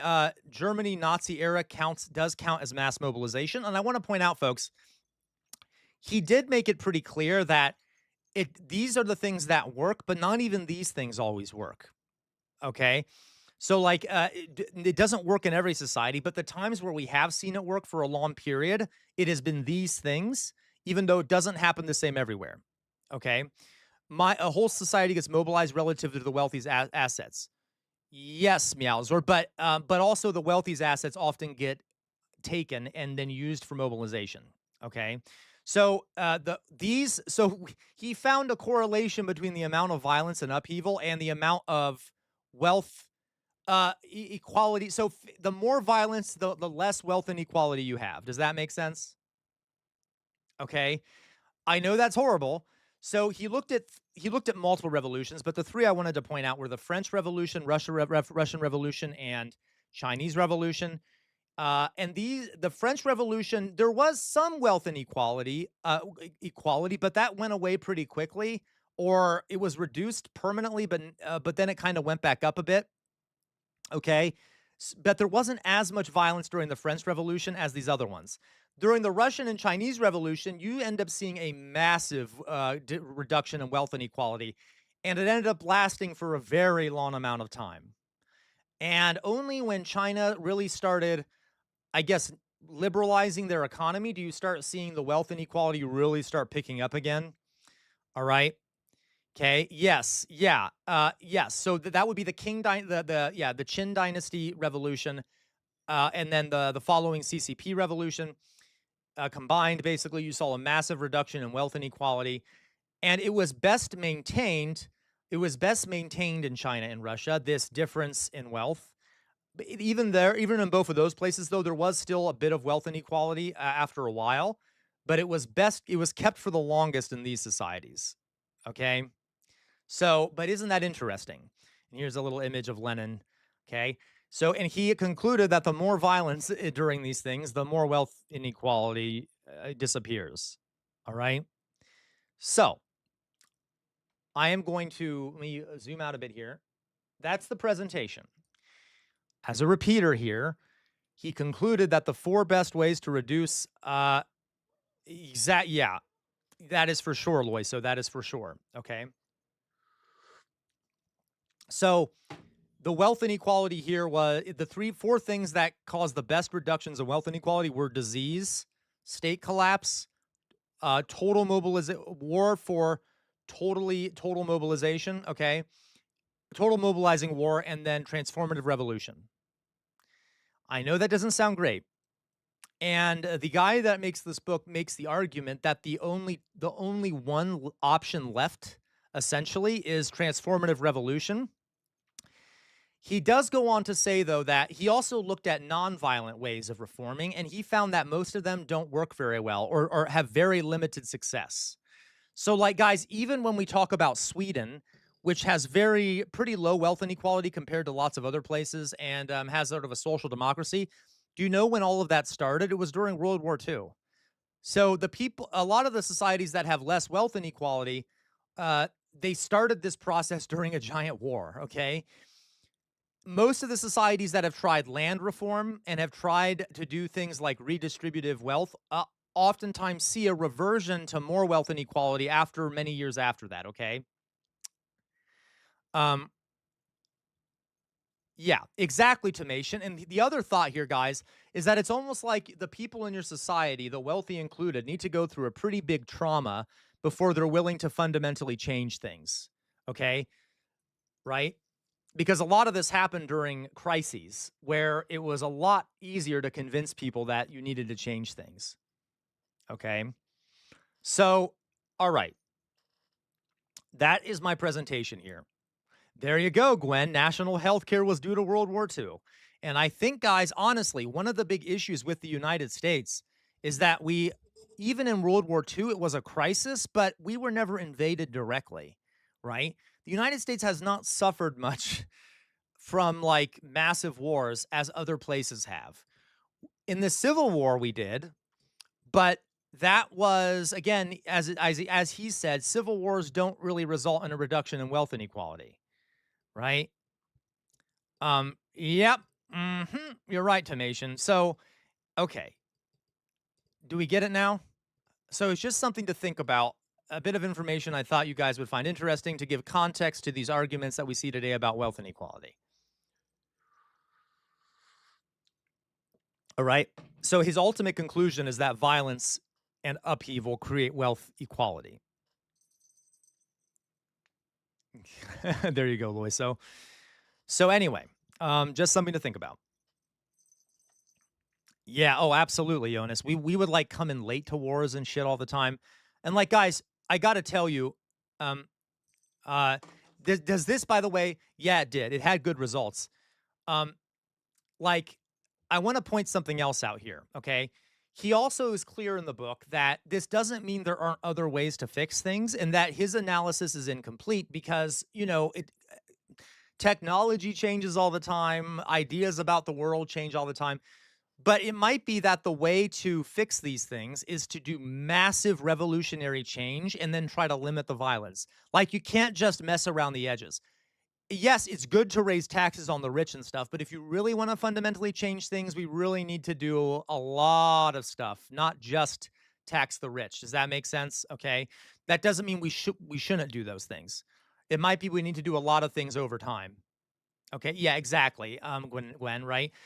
Since we're briefly talking here about America, okay, one of the advantages that the United States has, and you all know I'm not like a rah, rah, rah America guy. I know I'm always saying that because I really don't want to be told that I'm a rah, rah, rah America guy. Okay. USA map. Okay. So the United States is very lucky. Okay. I mean, geographically, very lucky. Okay. Like, who can get to us?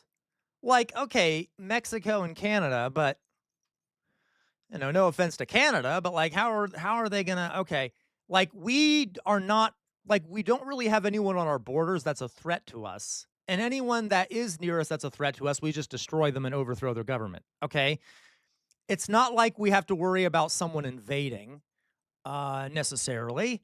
Okay, and you see what I mean? Okay, and then but the UK. Well, Dolly Boy, right? Like in Europe, for example, a lot of these countries are surrounded by other countries. And it's like a continuous continent where there's like people that can invade and shit. All right. Or like African countries also have a ton of borders. Like America is pretty at advantage when it comes to their geographic situation.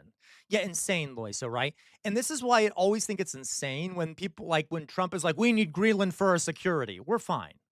We're fine, guys. We're fine. All right.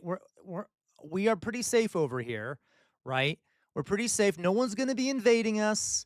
And if someone tried to, let's say, like, I love people who are like, China might invade us. Do you know how easy it would be to see a Chinese invasion force, like their boats coming across the Pacific Ocean? Like you would see it days upon days upon days before they even got here. And then where are they going to land? Like they're not going to land in our ports. Would they land in Mexican ports? Like, okay, America has been advantaged. So we haven't had to deal with a lot of attacks or invasions or anything like that. While a lot of the rest of the world has been attacked, invaded, and destroyed for many, many reasons. Okay. But we've been lucky, which has made us kind of not as prone to major changes. Okay. Amongst other things. Okay. Hey, up there by Alaska to the left. These, the islands up here. You mean these? Oh, what are they called? Oh, I know this. They were actually the Japanese invaded these islands too. Actually took over some of these islands during World War II. Oh God, what are they called? I know the Aleutian Islands. Okay, these are the Aleutian Islands. The Japanese actually took some of these, but like, you're not going to be able to do much with those. It was sort of not the best approach. Okay, so we're very safe. The bigger part, this one, this thing right here. I don't know what this name. I should know this. Oh, the Alaska Peninsula. That's what it's called. Okay. Oh, right here, this thing. All right. This is the Bering Land Bridge. Okay, so there used to be a land bridge here. This used to be a land bridge, okay? All right. I don't know what you guys are talking about, all right? Hello, Mikey. Welcome. Okay. How dare you, Loiso? All right. Okay, guys, so there's my little presentation. America's very safe. I want to point that out. And I think, unfortunately, I think Americans need to suffer a bit more if we want to... what the fuck are you guys talking about? You were asking me about these things on Alaska. What the hell are you talking about? Yes, right here is Russia. As Sarah Palin used to say, I can say Russia from my house. What the hell are you talking about? What are you lunatics? Okay, yeah, this is Kamchatka right here. This is Kamchatka. I don't know what you want me to tell you. Right here, this stupid thing right here, this stupid little useless piece of land. Okay? Yeah. Yeah, screw all of you, all right? Okay, anyway. So, all right. I don't know, whatever, Loiso, whatever the hell this shit is, okay? Guess Kamchatka's over here. I don't give a shit, okay? This is, okay, I don't know, whatever the hell this thing is. It used to be, I don't remember, I used to know this shit. Karelia, like, I don't know, Karelia's over elsewhere, okay? Ugh, God. This big thing that looks like a giant dick sticking out of Russia, okay? All right, guys. I love you all very much. Okay, no, I know. I'm messing with you, Loiso. I'm just randomly naming places to piss people off, okay? Anyway, that's what I said, Loiso. This is Kamchatka. And I'm gonna lose my mind. All right, I'm gonna lose my mind. What is this, Moscow? Is this Moscow right here? Okay, god damn it. Goddamn lunatics. All right. All right, you guys. Here, you all get a boop. You all get a boop, except for Loiso. Loiso does not get a boop. Loiso does not get a boop, nor does Matt Guy. The only people that get a boop is gluteomyalgia. This and Mummified Butterfly gets a boop. And Resident Union Thug gets a boop. And RL gets a boop. Okay. Y'all get boops. Okay. Boop. Okay. No, but no one else got boops. Okay, no, gluteomyalgia just lost their boop. I retract the boop for gluteomyalgia. Okay, Macy also gets a boop. So does Elevator Lady. You get a boop. Welcome, Elevator Lady. Okay, so do all the new folks. You all get a boop. All right. Oh, I'm sorry. Okay, you know what? You're all so difficult. Dolly Boy, you never get a boop. I have a treat for you. You get a boop. Okay, you get a boop. Okay, all right. You know what? You're all a bunch of ungrateful peons, okay? That's all you are. All right, guys. Love you all very much. You're all the best. All right, I'm going to put my face back up.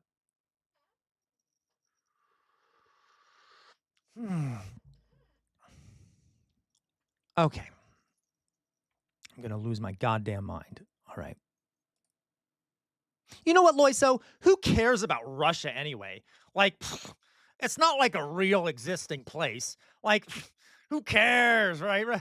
I don't really give a shit. All that land in Russia is just empty bullshit. No one gives a shit, Loiso. No one gives a shit, Loiso, about Russia. Okay, body swap. Boop for you. All right. Yeah, 99% of it's empty. Who cares? You want to hear a funny story, guys? I don't know if it might be anecdotal. There was a Soviet helicopter flying over Siberia. Okay, so which is like the coldest region of Russia, essentially. There's a lot of forest and shit like that. Don't you dare nitpick on me, Loiso.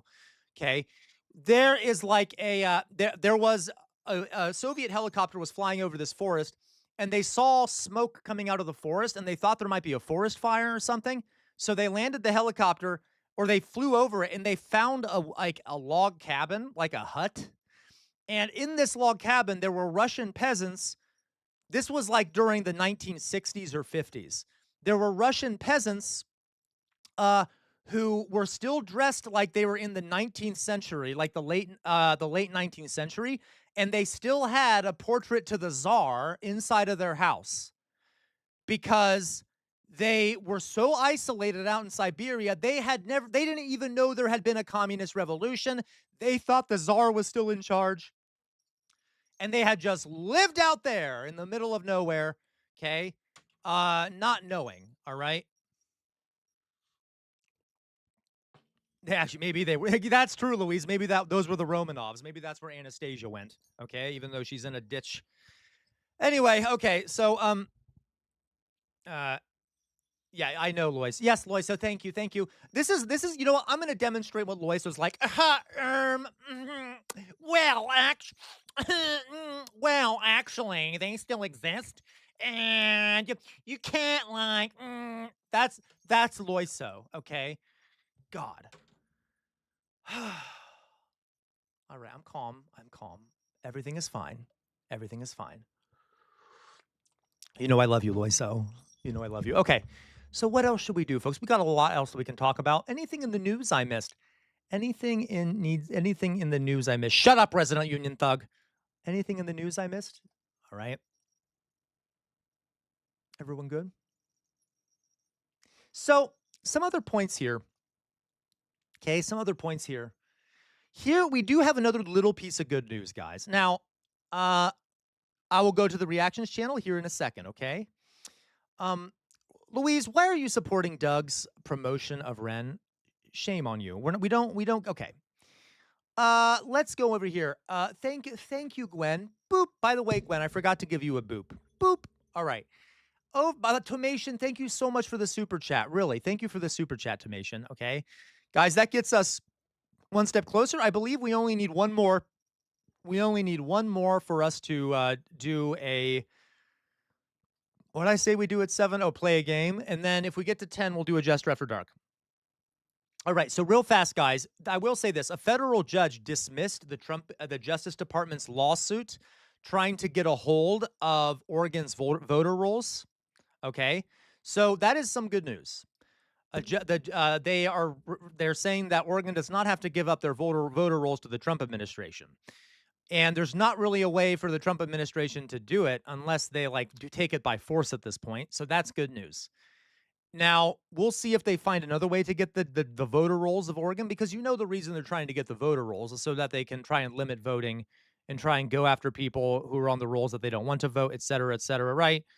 So this is kind of a good thing that this judge won't let the Trump administration do that. So that's kind of a good news thing. All right. So there's some of that news. And let me go back over here. Dolly should be acknowledged. Dolly boy, thank you so much. Dolly boy, you're so nice. Guys, you know how much, I swear, between Matt Saigai and Dolly boy, they fund half of my paycheck. I swear to God. All right. Thank you, Dolly boy and Matt Saigai. Really. All right. Because of that, both of you, I would do whatever you ask me to. Anything you want. Just because you give me so much money, okay? You can view that as you want, okay? Anyway, so interesting, Gwen. anything, Dolly boy. Okay, you know I'm okay. I'm just trying to ruin all of you tonight. Okay. Oh, the first wrongful death lawsuit. Witness me exactly, Gluteum Myalgia. Love it. Okay. Oh, the first wrongful death lawsuits were fired. Hello, chemist. Were filed against the Trump administration for blowing up fishing boats. 2 African victims, but I forget which country. Horrific. Obviously horrific. Okay. Thank you, Gwen, for telling us that. Hello, DV8. Welcome back. Okay. I like having you here. The person who just commented, chemist, welcome to this insane community we have here, right? I'm surrounded by a bunch of lunatics, and yet I'm the one dressed like a lunatic jester. All right, so, okay, let's go on here. I'm going to look at something to react to on the Discord reactions, okay? And I'm going to just play the clown song as sort of a transfer. I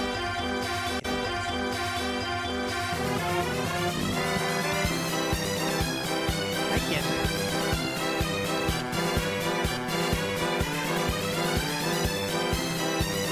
Oh, I see. I accidentally hit that. You don't know how to be dressed.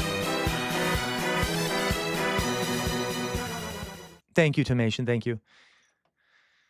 That's true, Lois. So I don't know how you're dressed. You could all be dressed like clowns. That'd be nice. Or a goddamn jester. All right, moving on.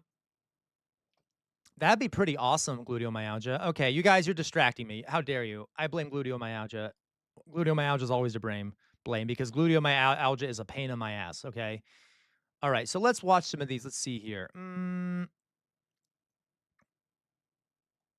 Ooh, these are some good options.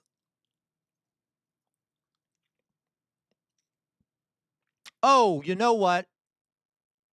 You know what, guys? You know what? I would love to talk about this for a moment.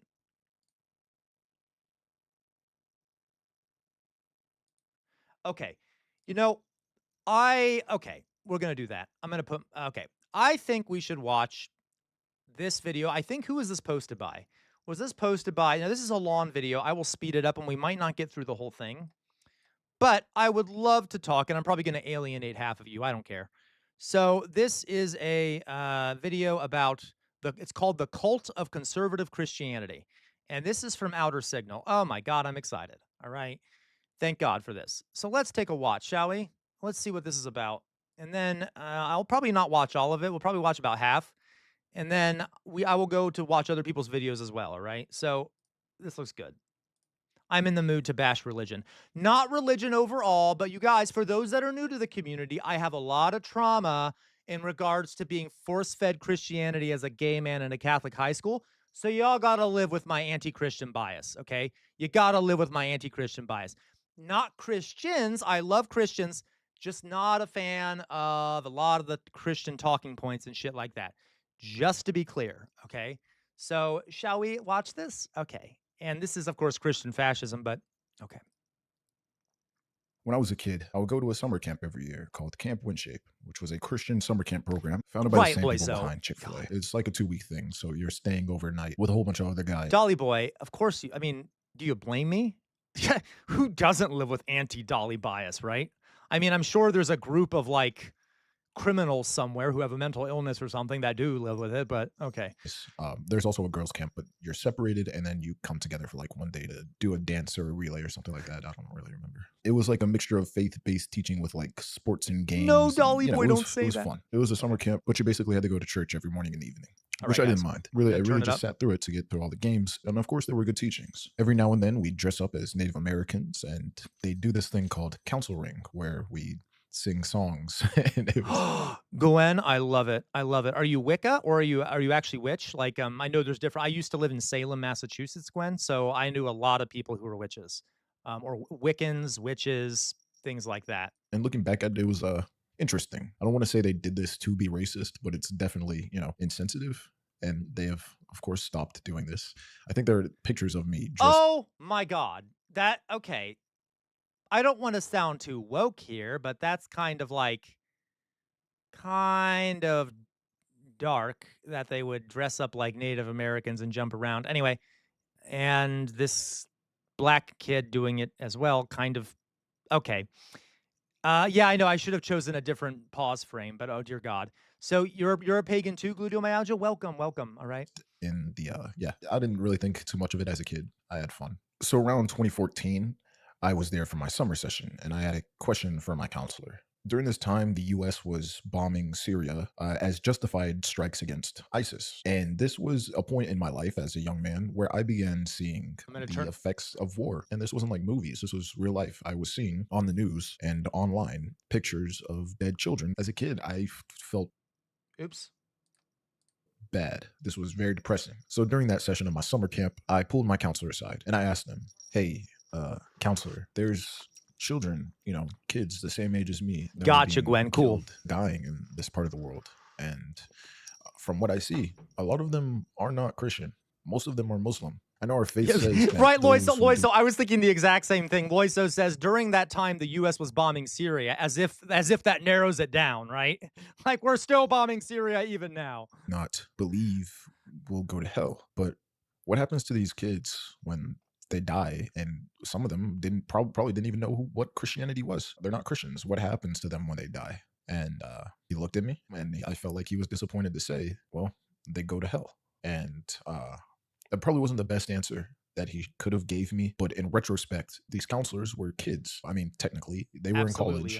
But, like as a kid, I was like, well, that makes sense. But that's always been something that I've always thought about in the back of my mind. And yeah.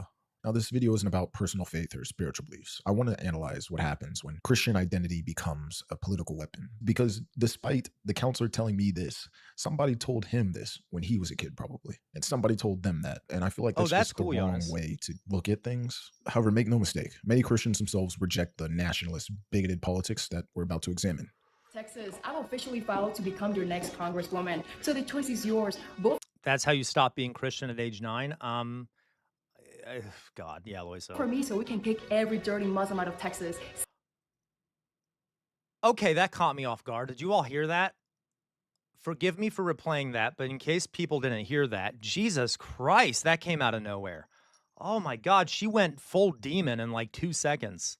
It's the wrong way to look at things. However, make no mistake, many Christians themselves reject the nationalist, bigoted politics that we're about to examine. Texas, I've officially filed to become your next congresswoman. So the choice is yours. Vote for me so we can kick every dirty Muslim out of Texas. Save your daughters from getting raped by Mohammed and protect our soldiers from getting murdered in broad daylight. Oh my God. Jesus Christ. Holy shit. Okay. I don't even know what to say to that. Drusilla. Hello, Drusilla. Hello. Okay. Oh, thank you, Drusilla. Okay. That's the APAC building right there. White Christian men are not going to sit around while you turn our children into a bunch of nigger lovers. Okay, I don't know if I can show this video on stream. As you all just heard, there were some words being used that I don't know that I can show.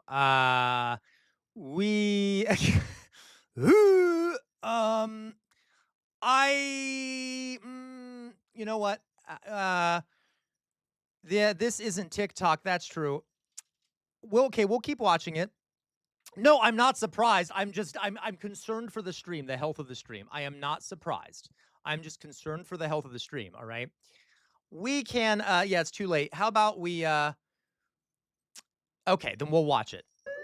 I mean, like, you want to go thought crime? Like, I'm sorry. If I see a black pilot, I'm going to be like, boy, I hope he's qualified. The Great Replacement Strategy, which is well underway every single day on the southern border, is a strategy to replace... Yeah, it might be against terms of service over on Twitch, too. Okay. White rural America with something different. I am opposed to tolerance. Tolerance is not a Christian virtue. And love, in the Christian sense, is very different from the kind of love that people talk about. But when he saw things that he didn't like, he literally cracked the whip. He brought the whip out. And that is what he wanted us to be, which is strong and assertive Christians, and to hate evil and to love goodness. And, this is not a country that does that. This is a country that is in love and in fact. Oh my God, I hate this man. He's such, he's okay. And hates, frankly. He has such a punchable face, doesn't he? Mm-hmm. Isn't one of these guys Muslim? Isn't that guy on the right Muslim? And he's like, okay. This is not an attack on Christianity or spirituality. I want to talk about particular state-backed political ideology that uses Christian symbols and language to demand dominance. It is about the forces of evil versus the people of Jesus Christ. Yeah! Of course, Drusilla. There you go. I have a. Christ is king. Christ is king. What a weird. Okay. Christ is king. Christ is king. Christ is king. Christ is king. And it is so refreshing. I don't understand the relationship between that. Okay, I mean, I get it, but good God, I can't. To hear his name in American politics. Oh, I agree, TJ. Yeah, gay Nick Quifter. I want to dissect how, in the United States, Christianity is often weaponized so, as a Alyssa. tool of political power or racism. Is he? A way Okay. to claim moral authority. Guys, oh my God, if I have to see the goddamn Confederate flag, like waving outside of one more house or on the back of one more truck in Ohio, I'm gonna lose my goddamn mind. I'm gonna tell you all something that happened to me. I once went over to. Maybe I should save this for after dark. I don't care. I'll say it. I once went over to a gentleman's house who I had met on a certain app. Regardless, I went over to this gentleman's house. He was a gay man. All right. And as soon as I arrived at this house, there was a truck right outside that was covered in Confederate flags. And then upon entering this person's house, there were like Confederate flags everywhere. And at that point, I'm like, oh, you know what? I think I gotta go home. Because, first of all, not a fan of the Confederate flag. Second of all, if you're gay and you love the Confederate flag, there's something deeply wrong with you. Anyway, kind of scary moment for me.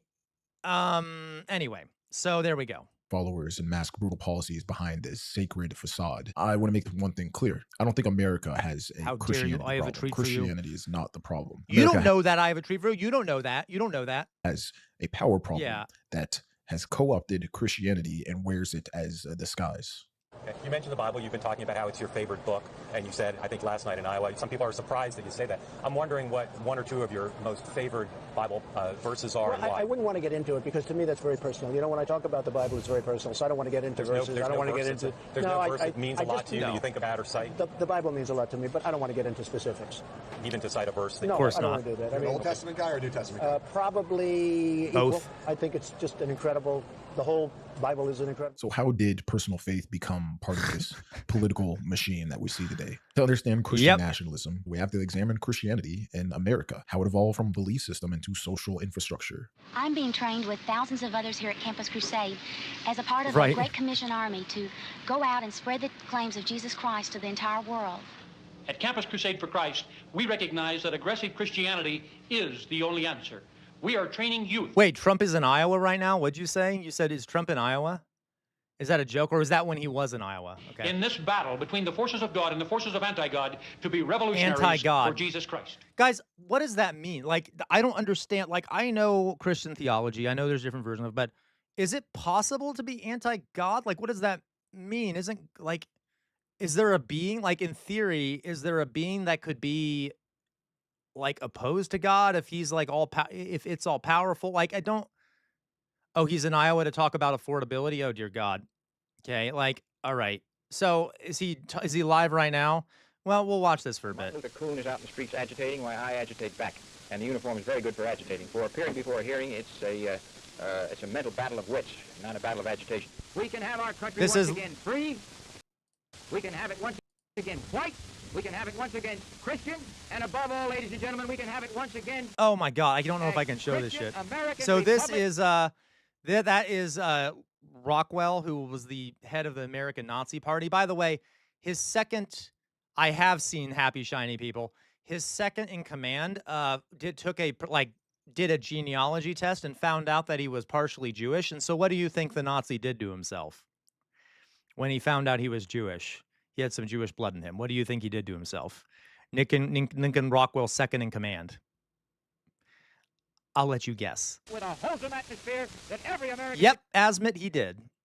Yep, he did. He did what Asmit said. Yep, Dolly boy, he did. Be proud of. I thank you all very much. Yeah, Asmit. Well, this game affects honestly the most don't mind it that much. Intelligent of our children, and the pieces include white witches, wizards, necromancers, the clerics, that type of thing. It includes evil wizards. It's a white versus black witchcraft. The good versus evil is white versus black witchcraft. I mean, the gruesomeness of this game and the occult link to it. Well, I know that when I did my You'd think, no, Meowsword, guys, Meowsword, you're right. I have long held, guys, that religiosity in a country makes it a lot easier to manipulate people politically. I mean, if you already believe in a, okay, I know this is harsh. If you already believe in a system that requires faith and not evidence, and is used to listening to authority figures without questioning it and just blindly listening to them, it becomes a lot easier to not question political leaders and to have a blind faith level belief in authority figures and things like that. Okay. I got to tell you, like, I have long believed that like religiosity can sort of prep the mind for being controlled and otherwise. Um, uh, and I'm talking about like organized religions, not necessarily like paganism or whatever, or like any sort of pagan type thing, but okay.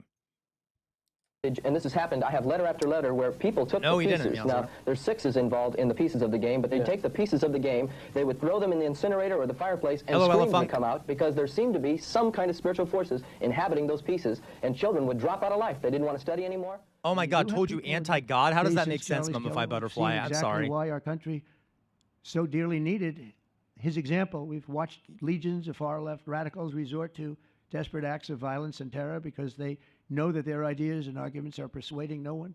They know that they're failing. Yeah. They have the devil's ideology. Now, in theory, Christianity is No, gluteomyalgia, you're right. Guys, even the language, like the idea of Jesus being a shepherd and you are sheep, you are a flock, okay? Like you are a flock to be tended by a shepherd. Kind of a socially controlling thing. Or even in like the Ten Commandments, what's the term? The commandment that says, thou shalt not covet thy neighbor's wife, it puts women next to chattel. It basically says you shouldn't covet your neighbor's wife or his cows or his donkeys or his possessions because women were just, okay. All right. Personal belief, you guys salvation, and moral teachings. But in practice, especially in the U.S., it is long doubled as a system of social order. In this day, as in ancient time, there are some who have not been given the privilege at this point of holding the priesthood of the church. Among those who do not have this privilege are those there you go, Ludomauja. Of African Negro ancestry. Oh my God. The term priesthood requires some definition because this church has no Oh yeah, the Mormons. Don't even get me started on the Mormons, folks. Please don't even get me started on the Mormons. Oh my goodness. I don't want to sound bigoted, but not a fan of the Mormon church. Not a fan at all of the Mormon church. Really, just look at the history of Joseph Smith, and he literally was a con man. Like, he was a well-known con man, and he was probably enjoyed children a bit too much, if you know what I mean. And, okay. Yeah, and we could talk about this. All right. Religious leaders are laymen, all males. At age 12, they are eligible for membership in the priesthood. Right, Jonas, okay. Joining the priesthood is more important for Mormon boys than a christening for Catholics or a bar mitzvah for Jews. Young priesthood members serve communion, and only priesthood members can advance to positions of higher religious leadership. You cannot be a woman or a so-called Negro. From the earliest days of European colonization. I disagree, Loiso. I flat out disagree. There are some Western Christian churches, like the Universal Unitarians, who aren't really Christian. I guess they're kind of Christian, who are fine, who like don't hurt anyone. There are like, for example, if you go to Massachusetts, there are different Congregationalists that are very, very liberal and like have gay flags everywhere and shit. There are other churches that are horrible, but I do think that the Mormons are pretty awful. They're definitely up there in terms of awfulness, okay? Religion and governance were entangled. Puritans in New England enforced biblical law as civil law. Southern colonies used Christian justifications for enslaving Africans and subjugating Native Americans. The logic was that they were saving souls, even as they chained people up. In the 19th century... No, they were all con men, Loiso, but like this was much more recent conning, if you know what I mean. Pro-slavery preachers routinely quoted scripture to argue that God ordained the racial hierarchy. They preached that Africans were descended from the biblical Ham and cursed to servitude, or that slavery was a part of the natural order that God intended. Make no mistake, Christianity did not invent racism. It just gave racism a sort of holy sanction. It baptized racial hierarchy with verses and sermons, offering a more... No, Scientology, Jonas, is also really, really insane, and Ron Hubbard was also a con man. And Scientology is super culty, and it's awful, all right? I agree, Loy. Okay, I do agree with you there, Loy. So I do agree with you. Moral alibi for economic brutality, and even after slavery, during segregation and Jim Crow, many churches, especially in the South, functioned as pillars of the status quo. Segregationists held up the he Bible totally did. Not a joke. Hubbard did do it on a dare, kind of. to claim that mixing races violated God's plan. Well into the 20th century, politicians defending segregation or opposing civil rights often did so with a Bible in hand, speaking of, quote, God's separation of race. Have you guys seen the movie? You need to watch the movie Heretic. I'll put it in. Some people may not like the movie. I'll write it down, though. Heretic. You should watch that movie if you're interested, okay? In the name of the greatest people that have ever trod this earth, I draw the line in the dust and toss the gauntlet before the feet of tyranny. Yeah, elevator and lady. I say segregation now, segregation tomorrow, and segregation forever. Honestly, Jonas, you're right. Segregation. Would you say you're a segregationist? Yes, and I believe in my term, or my definition of segregation, yes, and that is the horror movie. A person that loves his race enough, or other races enough, has enough of racial pride and integrity to want to preserve them. And I think a racist is one that doesn't care enough for his race or another race to where they don't care whether they're amalgamated or destroyed or not. But as governor of the state of Georgia, did you go by the laws of God? Or by the What do you mean there, gluteal myalgia? I go by the laws of God and by the laws of the state. As you see. You said you had a cult following? What is... No, it's not about it.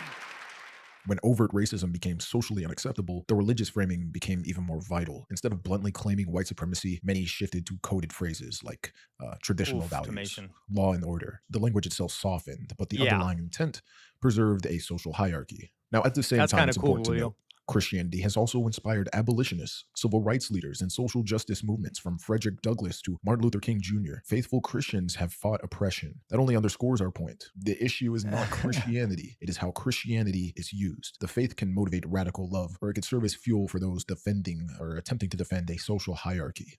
American history shows a... You said, did you know that when the UK abolished slavery, they paid reparations to the owners of the enslaved, and those funds basically built the railroads, museums, schools? You mean the funds they paid to the slave owners, the prior slave owners? Is that what you're saying? Pattern. Whenever certain people in their power felt dominance threatened, be it slaveholders, segregationists, or nativist politicians, they turned to Christian identity and rhetoric to Christian identity movement is horrific. That's like the people that were at what was it called? The Ruby Ridge. Their authority. Over time, this has built an infrastructure, churches, religious colleges, media outlets, and political organizations intertwined in maintaining a particular social order. By the late 20th century, this fusion of religion and politics has been formalized into what we now call the religious right. Think of the moral majority in the 1980s or the Christian coalition in the 1990s. There's been a moral permissiveness that has frightened millions of people. Some deeper national yearning in the country, a turning towards spirituality, a yearning for morality. And now in the realm of politics, it has come into discussion. Exactly, more Doug. than anything else this year in their president, the spiritual quality. Interesting, Gwen. The most important thing in my life is Jesus Christ. Oh my God, this is the state our country has gotten to. Guys, you know that America is the best country, is the number one country for a few things. One of the things we're number one for is the number of people who believe angels are real. I think we're still the number one country in the world that has, for a number of people that believe angels is real. We're also second only to Turkey in terms of Western industrialized nations. We're second only to Turkey in the number of people that don't believe in evolution. That's good. We're also, if you look at a religiosity index, we are way up there, okay? I love it when people kind of say Iran is super, Iran is this Islamic. Yeah, it's a very fundamentalist Islamic regime. America is extremely fundamentalist. If you look at international measures of religiosity and stuff, very, very fundamentalist here in the United States, okay? It's kind of scary. All right.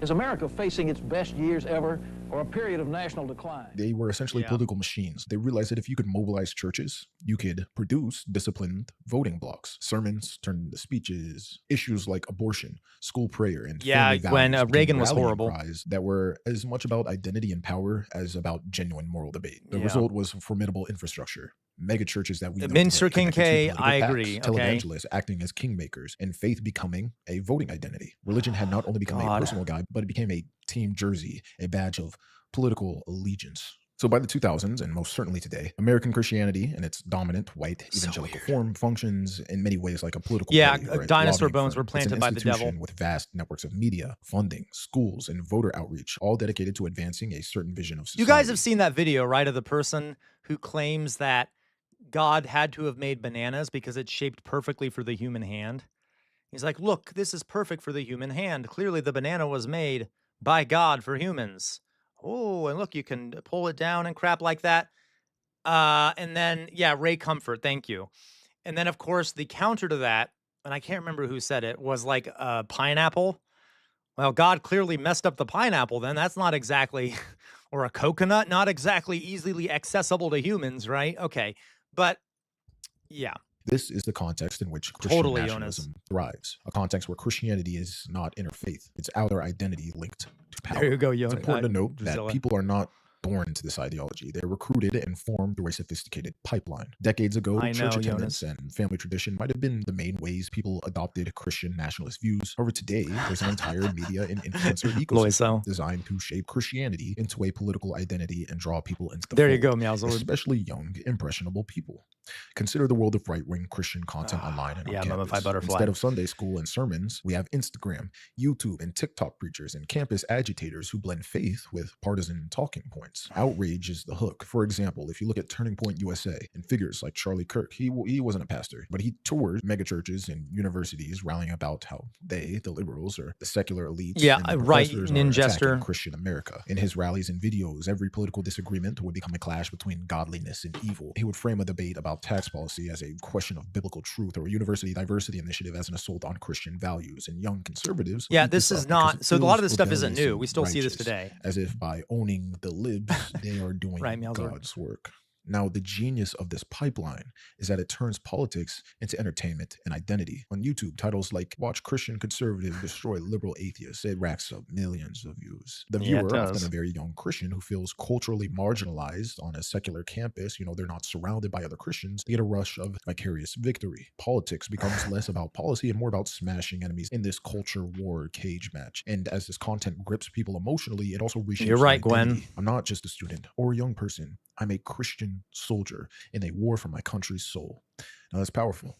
It taps into all the feelings of belonging, purpose, adventure, and faith. Don't get distracted now. This is also a business model. There's an entire outrage economy built on Christian nationalist themes. Influencers cry Christian persecution, and then they direct their viewers to subscribe, donate, buy merch, and attend their paid conferences. There's money in this. Churches sell books on spiritual warfare. There's a lot of money in it. Online What's that guy that has like there's a lot of these preachers who have private jets and shit.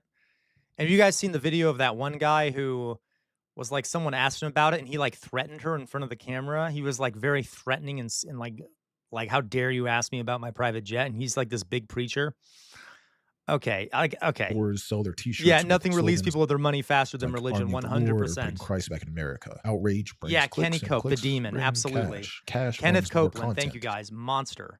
It builds. Forgive me for not remembering these people's names. I just don't see the need to because they're monsters, and I don't want to waste my time on them. But yeah, Kenneth Copeland, horrible human being. Churches. So how does a movement ostensibly about Christian morality latch onto figures like, I don't know, Donald Trump, a man whose personal life and manners hardly exemplify any piety? During Trump's campaigns and presidency, he openly courted evangelical leaders, promising them judges who would protect Christianity, by which he meant outlaw abortion, curtail LGBTQ rights, and so on. In return, he asked for their blessing and their flock's votes, and both sides delivered. Trump installed the Supreme Court justices they wanted, and they turned out an overwhelming vote for him. At the 2024 election, for example, over 80% of white evangelical Protestants voted for Trump, making them the most loyal Republican voting bloc. Their support was so robust that Public Religion Research Institute noted white evangelicals were the single most Trump-friendly demographic group in the country. And this wasn't a fluke. This is a result of years of messaging that political loyalty is a mark of faith. Yeah, it's weird, though. Many of these same evangelicals once claimed that character counts in presidents, like back in the Clinton era. But with Trump, it seems that there are discarded concerns about adultery, vulgarity, lies, or cruelty. Why? Because Christian nationalism doesn't require the leader to be a saint, only to be a vessel. He gave them federal judges who handed down decisions aligned with conservative Christian values. He moved the U.S. Embassy to Israel and Jerusalem, pandering to end times prophecy beliefs some evangelicals hold. Okay, guys, I'm not going to watch the rest of this for now. I think we get the idea, just because, first of all, I'm getting very hot. Oh, my God. I'm going to need to take off the, excuse me, I'm going to need to take off the collar. But it's we get the idea, right? We get the idea. We get the idea, I think. And I don't think Outer Signal's even here, but these people are crazy and they're monsters. And we've been no, I know, literally, Meowser, like, I have trouble watching a lot of this shit anymore because I'm like, there's no way to convince these people. I don't know what to do about it. I spent enough of my life being oppressed by these people. I'm like, I cannot. And I oftentimes, guys, will say things I don't want to say that'll offend people when we talk about Christianity. And because there's a lot of Christians out there. Most Christians are very good people, nothing wrong with them. But I will start saying things that are rude about their beliefs. So I'm trying not to go there. So not a fan of listening to this book that is 2,000 years old and is full of deeply immoral things that I don't understand why anyone would base anything off of it. Okay. And okay. All right. Also, it should be noted that you do know, guys, that it was a very common thing during the time of, I'm going to put my face up. If I'm going to be bashing Christianity, I'm going to put my face up. And by the way, I can bash other religions too. But like, I don't, anyway. Like you all, so it has been well studied. Yeah, it's been well studied. You know that there were like multiple stories from the time of Jesus from all around the Mediterranean of like guys that were like the children of gods living on earth. Like Jesus, apparently it was quite common at the time. Apparently there were a bunch of the children of gods walking around who were gods on earth, like Hercules and everyone else. Those are all gods on earth that are also children of gods, or Osiris, for God's sake, or I'm sorry, Horus from the ancient Egyptians. Like Jesus was not the only, apparently it was a commonplace thing. There were all these gods on earth walking around. Also, fun thing too, it was also very funnily, apparently it was also very commonplace at the time for people to rise from the dead. Even in the Bible, there's several stories where someone rises from the dead. And then, so like, I guess everyone was just doing it at the time. So I guess Jesus wasn't special.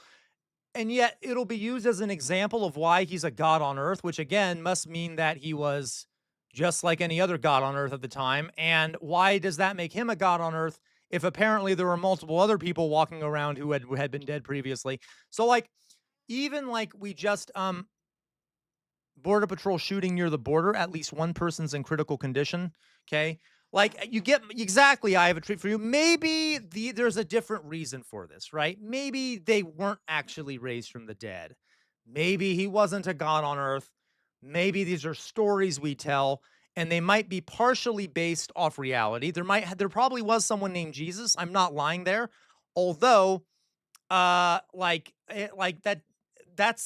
at the time, that's how people wrote. They exaggerated shit. They, like, a lot of the emperors of Rome were thought to have been gods on earth, okay? Anyway. There you go, Gwen, all right? Bright Love, yeah, I can't overemphasize. Yeah, Exodus never happened, by the way. We have no evidence, zero, none, that the Jewish people were ever in Egypt.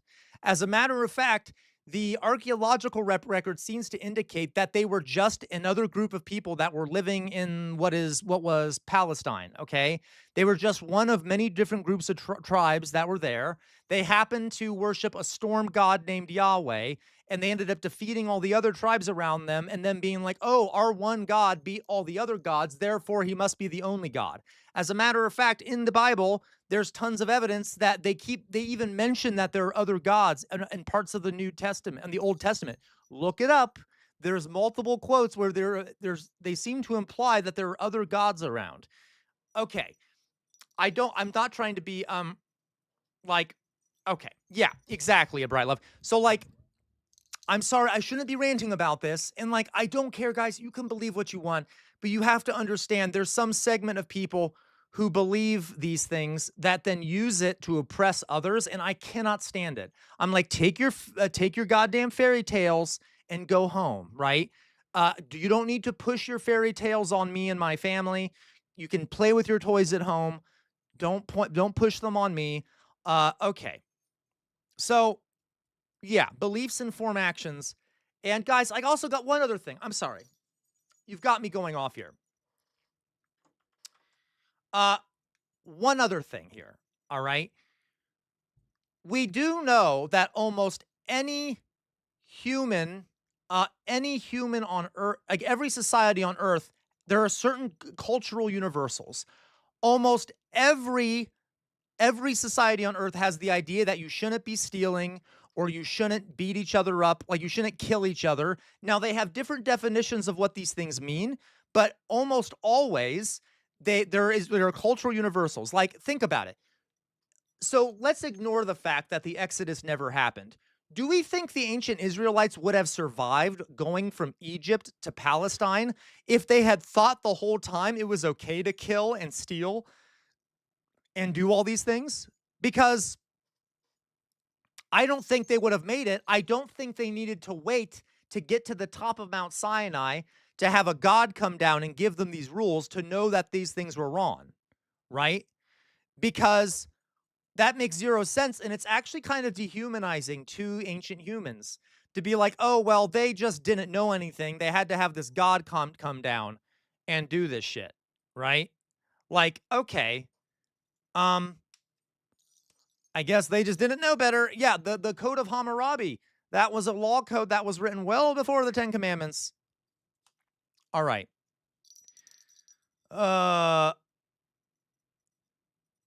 Anyway, I could, yeah, there's like no evidence for any of it, guys. I'm just like, and again, please follow your religion. I'm just saying there are better ways of having knowledge. My theory here, guys, is faith. Faith is what you use if you don't have evidence, okay? Think about it. Would you need faith? Do you guys need faith that gravity exists? Or do you just kind of know it's real because you experience it all the time? We can measure it and things like that, okay? The only time you need a situation where you're like, oh, just have faith is because you don't have evidence, okay? Oh my God. All right. All right. I could ramble about this forever. I will keep myself calm, but okay, you know birds aren't real. It's the truth. Oh my God. All right, guys. So yeah, and you know what, Ninjester, there are two different approaches to this. I agree with you, Ninjester. Some historians and biblical scholars say that Jesus did exist. Others say that he didn't exist. Okay? And I'm an atheist, but I do think there was a man named Jesus. I think we have enough evidence to say that there was a man named Jesus. Obviously, none of the supernatural stuff happened. It is possible he didn't even exist. But I do think that there was a man named Jesus. As a matter of fact, however, by the way, folks, if there was a man named Jesus, we do know for a fact that there were multiple people named Jesus. And by the way, almost all of them were like preachers and healers. As a matter of fact, Jesus wasn't the only healer that was out and about there, like out and about healing people and shit at the time, right? So anyway, okay, I'm like trying to contain myself here. So all right, but like yeah, and we can talk. I can go further, guys. I can talk about how there were hundreds of accounts of Jesus's death, like of the Gospels, and a lot of them are very different from each other.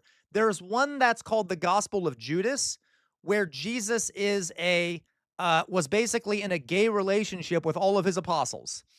So the church came along and picked which of those Gospels they thought were the most believable, and that's what became the Gospels. So like, and by the way, these Gospels were the only way to reproduce written works at the time was to do it by hand. You had to get a scribe who would then copy the gospel by hand. When you do that, you make mistakes, and you might add things, and you might take things away. And the earliest copies we have of these things were like 20 years after Jesus died and had already been copied hundreds, if not thousands of times. God knows what kind of stuff was added from them or taken away to begin with. And then if you want me to go further, we actually we often have multiple copies of the same gospel, and each one of them is different because as they've been copied over and over again, different scribes have taken things out or added things or forgotten to add certain words, okay? Like, anyway, so it's like a game of telephone. You can't even trust what's in the Gospels. Yep, there's a Gospel of Mary Magdalene, which was very empowering to women, so of course they kept that out of there. Yep, Jonas, so like, I don't know, okay? And guys, there are issues with like every holy book. The Quran has issues. I know, again, folks, believe your religion. The Quran contradicts itself. And there's a way of thinking amongst Islamic scholars that says, oh, those are, if the Quran says one thing here, the next time it says it, it cancels out the first thing. And then if it says the opposite later, it cancels out the original canceling out. What?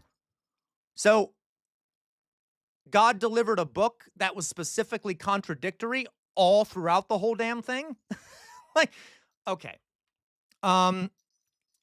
Again, guys, I don't like talking about Muslims because there is so much Islamophobia out there. Muslims are human beings, okay? And Islam is no better or worse than Christianity or anything like that. You get my point, okay? Okay, I'll stop now. I'll stop. Okay, so guys, la la la la la la la la la. You know, we need a little bit of cheering up here.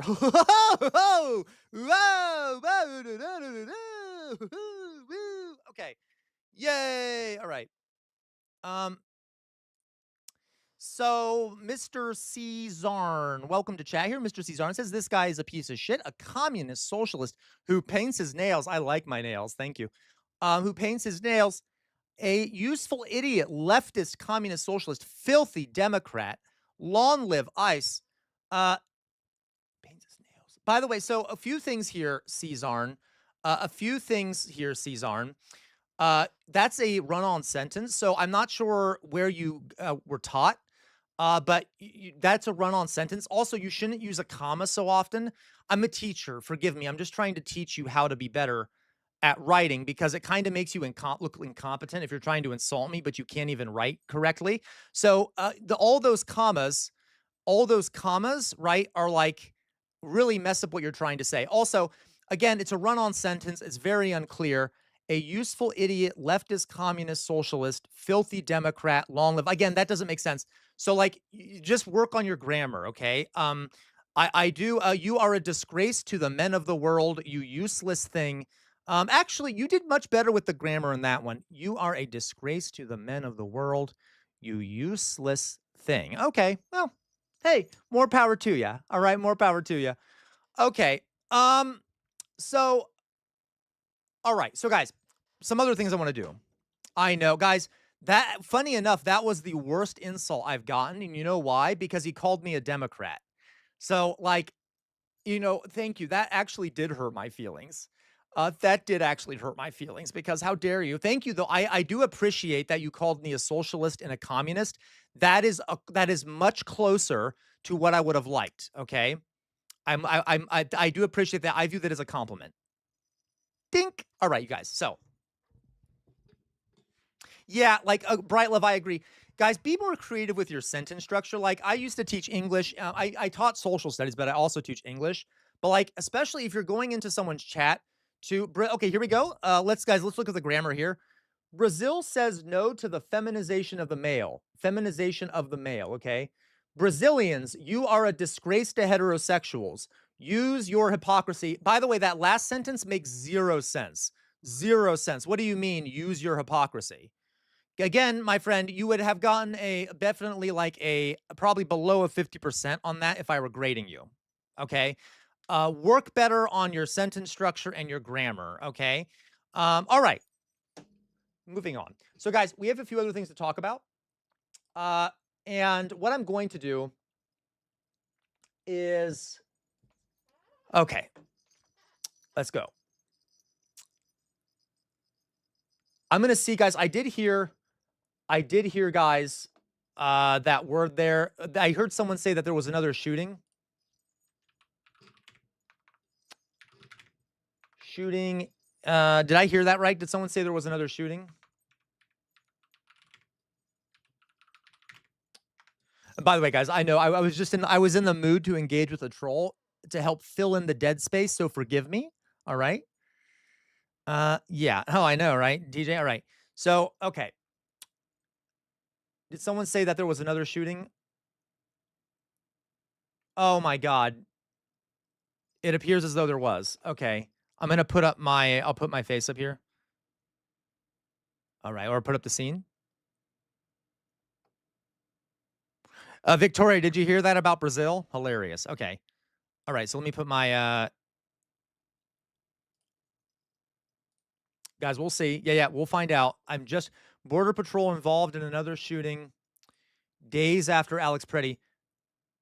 So this was in Arizona near the U.S.-Mexico border. The shooting victim is in critical condition after an incident in Aravaca, Vervasa, a community about 10 miles from the border. I need to find more details about it.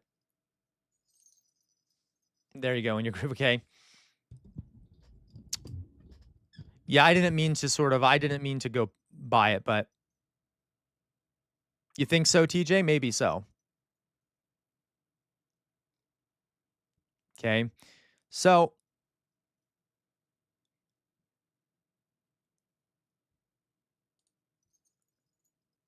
I'm trying to find any other evidence of this.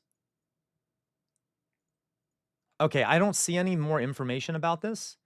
If anyone, did you know, so in your groove, where did you see information about this? Okay, the shooting involved a Border Patrol agent.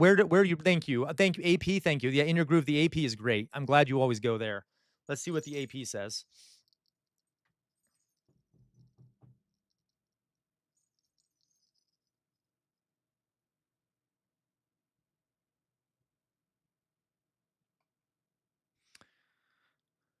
All right. Okay, if it works, we'll just go to the AP regularly, the regular way.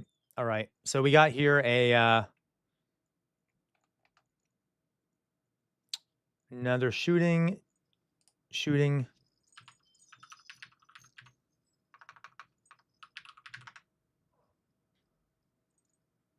Oh, here we go. 3 minutes ago. Shooting involving Border Patrol leaves one in critical condition.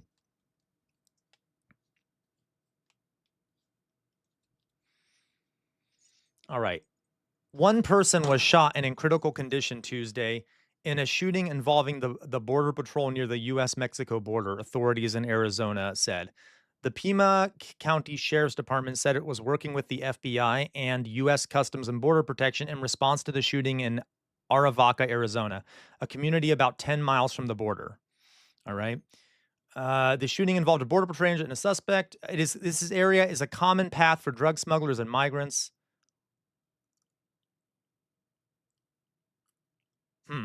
Okay, we don't know much about it so far. We'll find out. Yeah, I guess we're just going to be shooting people instead of capturing them, but we'll find out, guys. We don't know any details about it, all right? Okay, we'll find out about that. All right, one person in critical condition after shooting involving Border Patrol in Arizona. Yep. So we'll find out. We need to get some details here. All right. All right. Great news. Absolutely. Oh, it's so cute, guys. It's been so cute to watch Loiso and Meowsword form a broship. Aw. Loiso and Meowsword love each other. It's cute.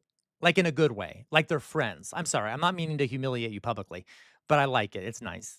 They like chat to each other and stuff. Anyway, I'm sorry. I shouldn't say that. I like that they like chatting. I like both of them. I'm just saying. Okay, whatever. I'm sorry. I'll shut up.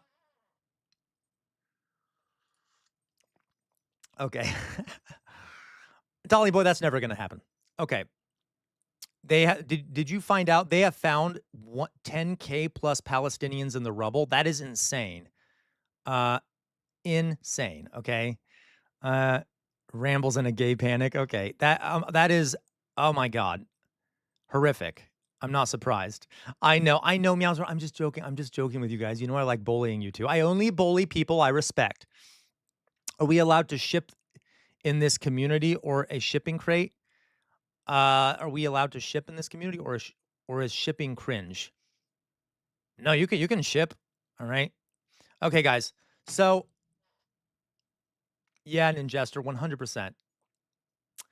Yeah, I'm sorry. I know the bad news makes this shit better. I hope that I did my jingling here.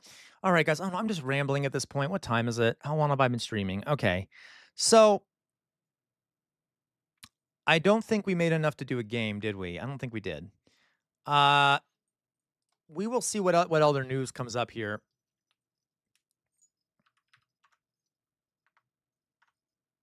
I missed your 200 bits. Thank you, Dolly Boy. I'm sorry. We can be friends, Dolly Boy, but not publicly, and I'll never admit it, and I'll never treat you well. All right? So thank you for the 200 bits there, Dolly, but really, thank you. Okay. Me too, Jonas. Me too. Those people were in their homes totally living and stuff, and that terror, of course, Gludio Magic, all those children were a great threat to the IDF. Okay, you know, obviously, all those babies were terrorists, obviously, right? So, okay. As far as I know, Kiana, the protests in Minnesota have died down.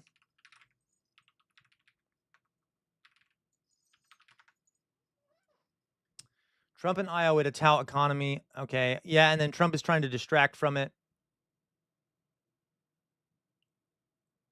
I'm not sure. I don't think it's still that much protesting. Yeah, all right, okay. How dare you, Ninjester? Okay, guys, I'm going to put my face back up here. Starmer is in Beijing. Starmer in Beijing.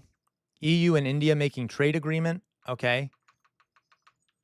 Starmer in Beijing.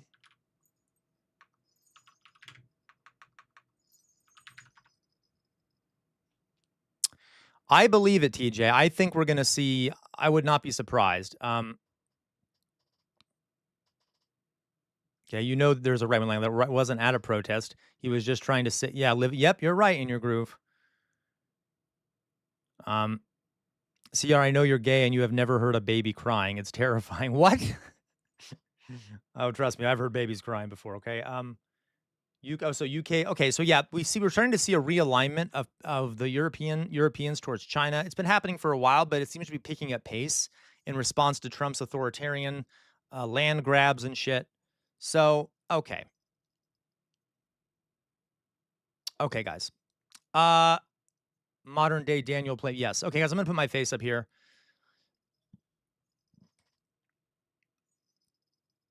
Yeah.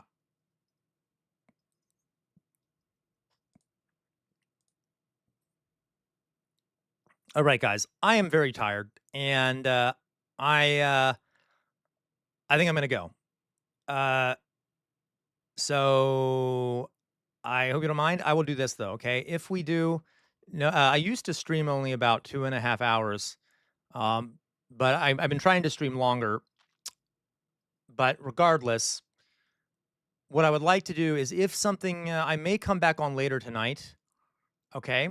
I may come back on later tonight. We'll see if anything comes up or if I'm feeling like I don't know, energetic enough or whatever. Or if something happens. All right. So I love you all very much. Thank you for watching. Actually, Alyssa, maybe I should. Okay. You're just mad, Alyssa, because you want me to stay on. Okay. All right. So bye-bye, body swap. Okay, guys. And then tomorrow, guys, is normally my day off. It's a Wednesday, so it's normally my day off.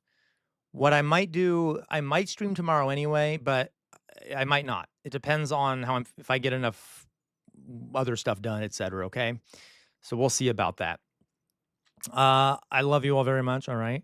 I will say I've streamed a lot the last few days. I was just like thinking yesterday that like I've streamed like the last few days I've been streaming like hours upon hours.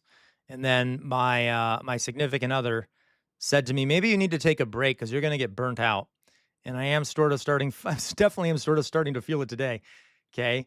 Oh, no problem, Outer Signal. Thank you for the video you recommended there. Okay. Anyway, so I will probably come back on Thursday. And if not, I will be on tomorrow. Okay. Bad attitude. What do you mean, Meowzord? Bad attitude. How dare you? Okay. Yeah. All right. Bye-bye, Gwen. Thanks for staying here. No problem, Chemist. Join our community if you haven't already, Chemist, okay? I promise I normally am better and I stream for longer, Chemist, okay? Normally I'm a much better streamer. Not really. This is how I am normally. All right.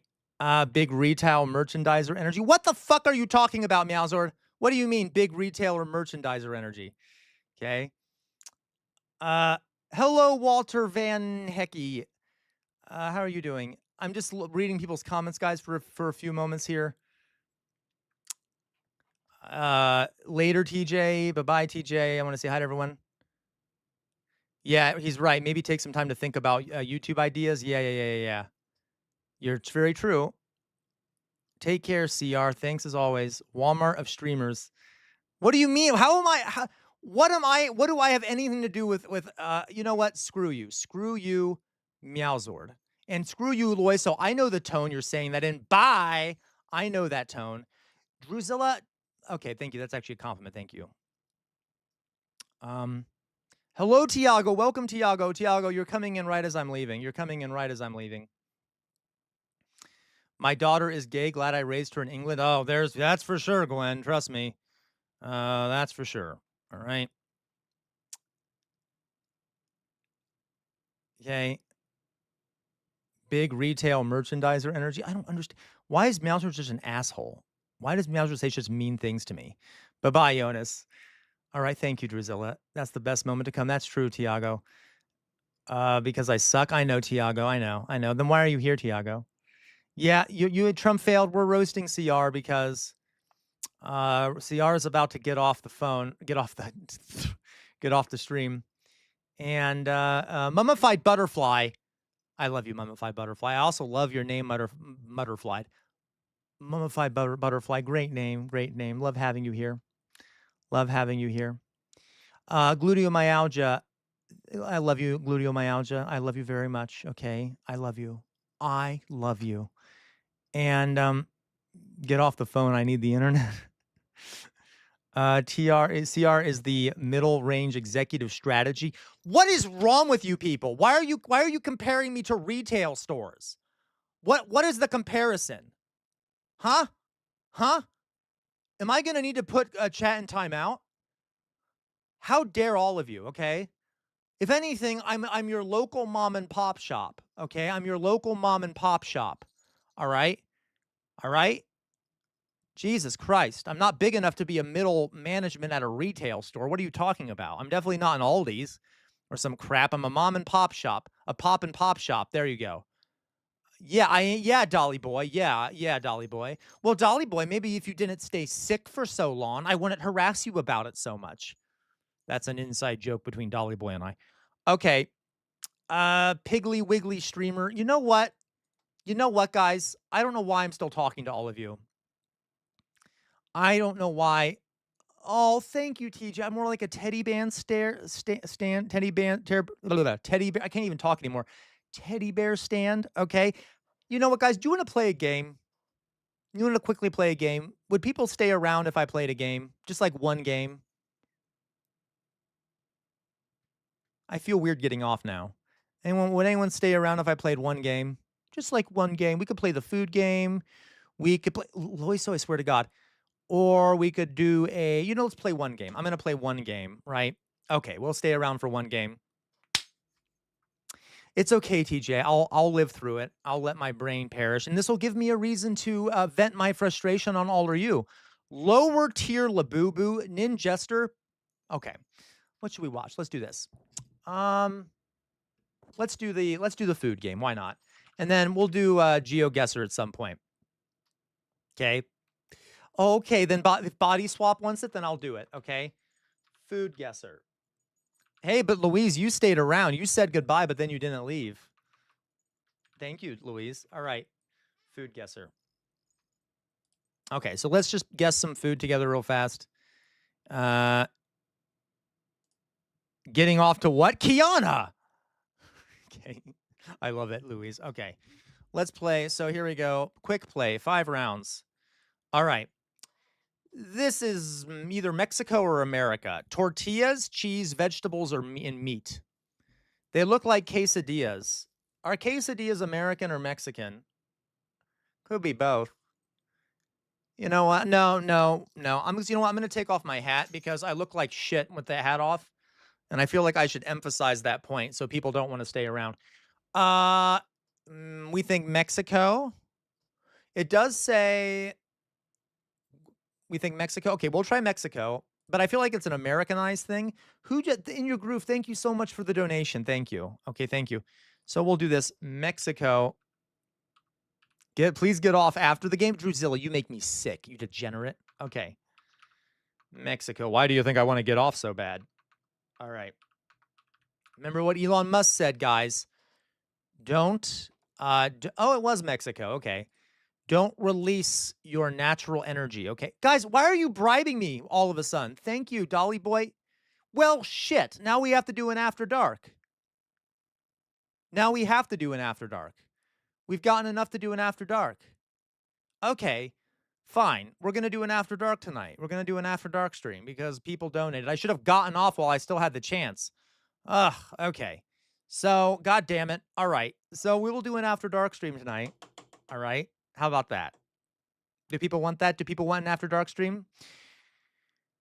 Next one here. We got beef, lamb, cabbage, potatoes. Dolly Boy, I blame you for this. Beef, lamb, cabbage, potatoes, carrots, onions, garlic, salt, pepper, paprika, bay leaf, celery, parsley, beef, or broth water. Pew, pew, pew. What do we think this is? This just looks like stew. Is this the UK? We have another image of it here. Is this the UK? It just looks like I know, right, Gluteomyalgia? Yeah, that's a good point. Pakistan? You think Pakistan mummified butterfly? Have you lost your mind? You think Irish? Okay, you know what? I'm going to go with Louise, even though she's a traitor and she cheated, and I'll never forget that. I'll never forget this crime. I'm a teacher, Louise. I never forget a cheater, okay? Let's try Ireland. No, it's southeast of Ireland. Let's try France. Because it's not the UK. It would be up against the UK. Nope. Northeast, south of France. But we're warm. You don't want a late night stream, but clearly you want our money. Yeah, well, yeah, of course I do, Tia, okay. It looks like, I don't know, it kind of looks like bread in a cup. What about, do we think it's like, I don't know, where else could it be? Not spelled with a J, Loiso, but I think you know that just to piss me off. Could be Poland, but okay, we can try Poland. Oh, you're right. This kind of gives it away. Bosanki, we'll say Poland. Poland. Nope. Dolly Boy, I swear to God. Yeah, Red Balloon, we just read that. So it would southwest of Poland. What is that? Czech Republic? Hungary? We're going to try Hungary. Yeah, you should give up, Dolly Boy. Oh, I'm sorry. I spelled hungry wrong. God, I must be hungry. Hungary. Nope. Jesus Christ. Southwest of Hungary? We're going to get wrong. I can't believe it. Good job, Louise. Guy, anyone know what language this is? Serbia? Okay, if it's Serbia, I'm going to lose my goddamn mind, though, because... Does it say it? Okay, we'll do Serbia. Okay. Who said Bosnia? Was it TJ? TJ, you are a god amongst men, okay? A god. It was Serbia. And screw all of you who got it wrong. And hello, Jake. Screw all of you who got it wrong. TJ, I award you. You get a boop. TJ gets a boop. Boop. Boop, boop, boop. There you go, DJ. You got your own boop. All right. Dolly Boy got nothing. Nothing for Dolly Boy. All right. Can you guys stop speaking a foreign language in chat? It makes me, I'm an American. It scares me. Like, are you planning some sort of attack on our country? What is this Portuguese nonsense in the chat? Okay, anyway. So, okay, next. This looks like something from Druzilla's country. This looks like something from Druzilla's country. All right, I don't know. Definitely looks like something from Druzilla's country. Okay, fish, salt, water, rice bran, koji mold. Actually, it might be Japan. It might be Japan. It might be Japan. But like what's koji kind of sounds Japanese, right? You think Japan? Let's try Japan. We'll try Japan. Sorry, I just know that Druzilla's country, which is Norway, has a lot of these things.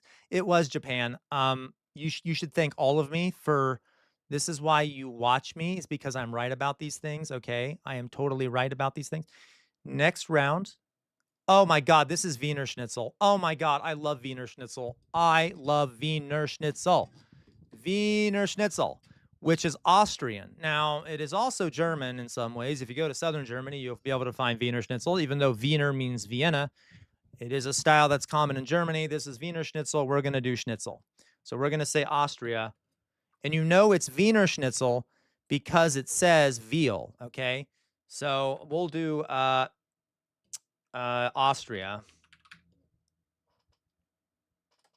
Yep, it was Austria. Look, I was right. I was right.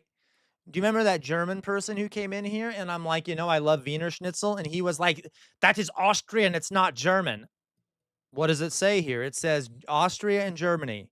Okay. Druzilla, two things can be true at once. Okay. Two things can be true at once, Druzilla. All right.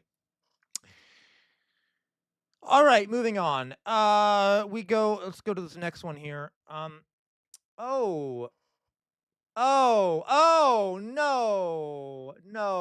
I think this is American. Spam, batter, oil, flour, eggs, milk, salt, pepper.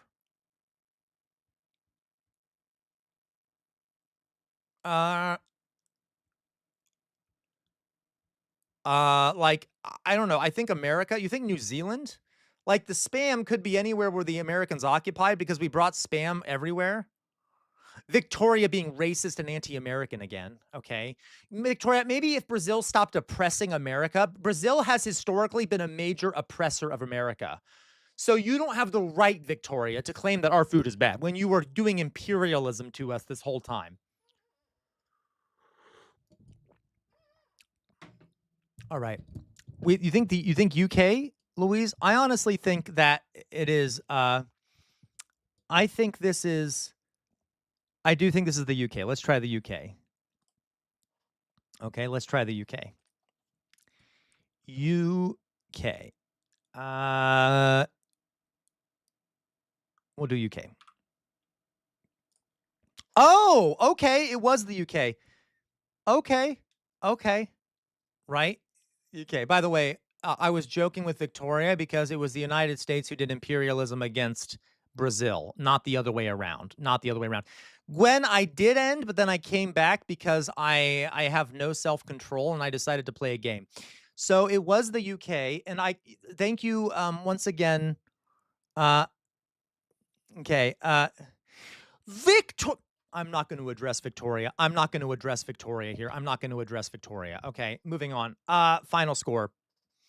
Victoria is just jealous that she's not an international oppressive superpower that funds genocidal regimes, okay? All right. Gastronomical genius. Guys, I'm very proud of you. Well done. Let's try one last one. And then I will get off, okay? All right. We'll do one last one here, okay? This looks like raspberry jam, butter, flour, sugar, eggs, baking powder, lemon zest, salt, powdered sugar. Yeah, I am proud of you, Dolly Boy. I'm always proud of you, okay? Raspberry jam, butter, flour, sugar, eggs, baking powder, lemon zest. Yeah, last one to get off. Really? You think so? You think this is the UK? You think...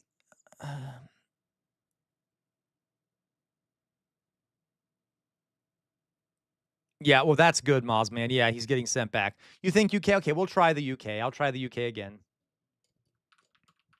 United Kingdom. Nope. You're all a bunch of liars. It says northeast of the United Kingdom. Northeast of the United Kingdom.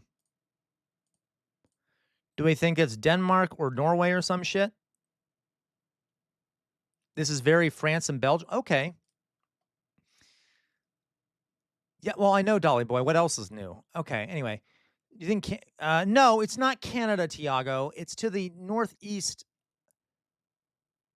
Oh, my God. Look at all these. Oh, God. All right. It's to the northeast of the United Kingdom. Drusilla, does this look like something? Okay, let's try Belgium. I will gladly try Belgium, even though I'm pretty sure Belgium isn't to the northeast. Whatever. Belgium. It could be still Belgium, because sometimes it's a little off. No, northeast of Belgium. Maybe it is Denmark. I'm going to try Denmark. Ooh, northeast of Denmark.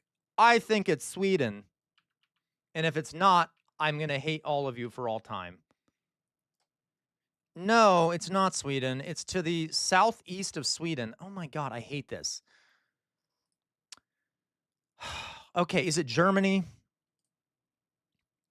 Is it Germany or Poland? It's called Alexandertort, so it probably is Germany. Okay, fine, it's Germany. Jesus. Yeah, it's Germany. No! Oh my God, I was wrong. Guys, this is humiliating. Who am I going to yell at? Who am I going to yell at? It was actually Latvia. Latvia. Well, Latvia, right? Okay, Latvia. So I don't know who to blame. Who should I blame for this? I'm going to blame Gwen. Gwen, this is all your fault, Gwen. This is all your fault. I don't even have the energy in me. I'm just sad. I'm just sad we got that one wrong. Let's go to the next one. Here we have Dolly Boy, you're right, but I'm too tired to blame you right now, Dolly Boy. White beans, white rice, black beans, fried plantains. Ooh, this looks good. Salad, tortilla, grilled or sauteed chicken, grilled or sauteed beef, grilled or sauteed fish, cooked vegetables, egg, avocado, cheese.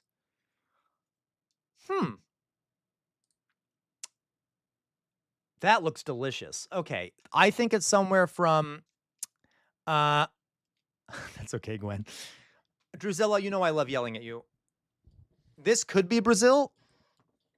South America. Yeah, I think that's what I was thinking, Victoria. It kind of looks Colombian to me. The plantain and like some of the meats and shit. Or Venezuela. Let's try. I'm going to try Colombia. All right.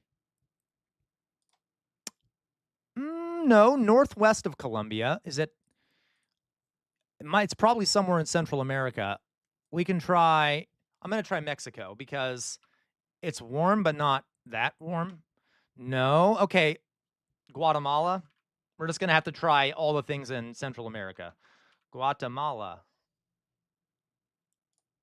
No. Okay. Honduras.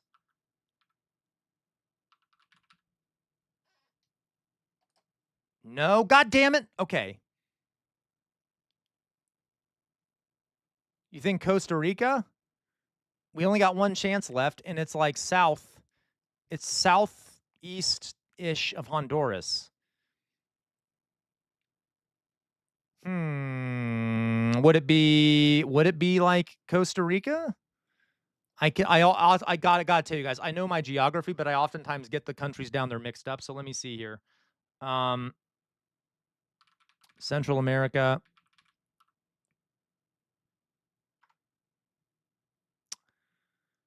I'm just gonna see the image here. So we got I know I'm cheating. It's probably Nicaragua or okay, we'll try Nicaragua.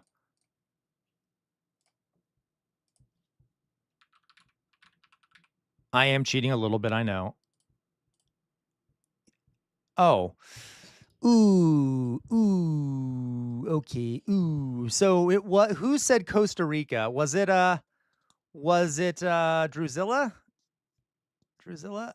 This is from Costa Rica. Mummified Butterfly, I should have listened to you too. Guys, I'm so sorry. I am so sorry. I failed you. I failed you. Okay, a lot of people said Costa Rica, and I ignored them. Mummified Butterfly. No, I didn't, Victoria. No, I didn't. You're a liar. Okay. I failed Mummified Butterfly. You did know it. I'm sorry. Mummified Butterfly, you get a boop. Okay. Mummified Butterfly gets a boop. Boop. Boop, boop. You got 3 boops. And who else gets a boop?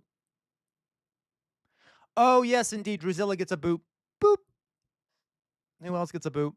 Anyone else? Did I miss anyone for a boop? Did I miss anyone for a boop? I know how sensitive you all are. I don't want you to freak out on me. Because you're all kind of unstable. All right? A bunch of unstable people in here. Yeah, you can get a bonk, Dolly Boy. Bonk! Okay, there you go. But you also get a boop, Dolly Boy. Boop. There you go. Dolly Boy also got a boop. Okay. Because I'm very arbitrary with Dolly Boy. But Dolly Boy and I are like, it's kind of like we're in an abusive relationship. So like, at one second, I'm showing him loving and caring, and then the next second, I'm like dehumanizing him and humiliating.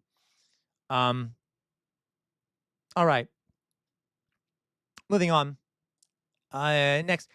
Oh, what is this? Dried pears.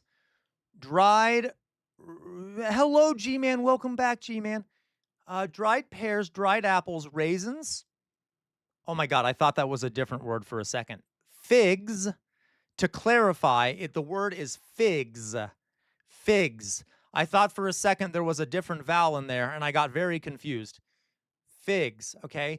Nuts, flour, sugar, cinnamon, cloves, lemon zest, yeast, water, milk, butter, kirsch, honey. All right? No, Dolly Boy, not fogs. There was a different word I thought it was, Dolly Boy, and I was very briefly confused. This looks delicious. Where is this from? What do we think this is? Here's another image of it. Huh. Yes, G-Man, tell me, what country is it from? What country is it from, G-Man? Tell me. Switzerland? Okay. I believe G-Man. And if you're wrong, G-Man, I swear to God, G-Man, I swear to God, I will come after you. Not really, G-Man. Switzerland. All right. I didn't need to. Oh my God. G-Man. G-Man, thank you. G-Man gets a boop. Thank you, G-Man. I should have listened to you to begin with, G-Man. Here we go. G-Man gets a boop. Boop. There you go. Okay. There we go.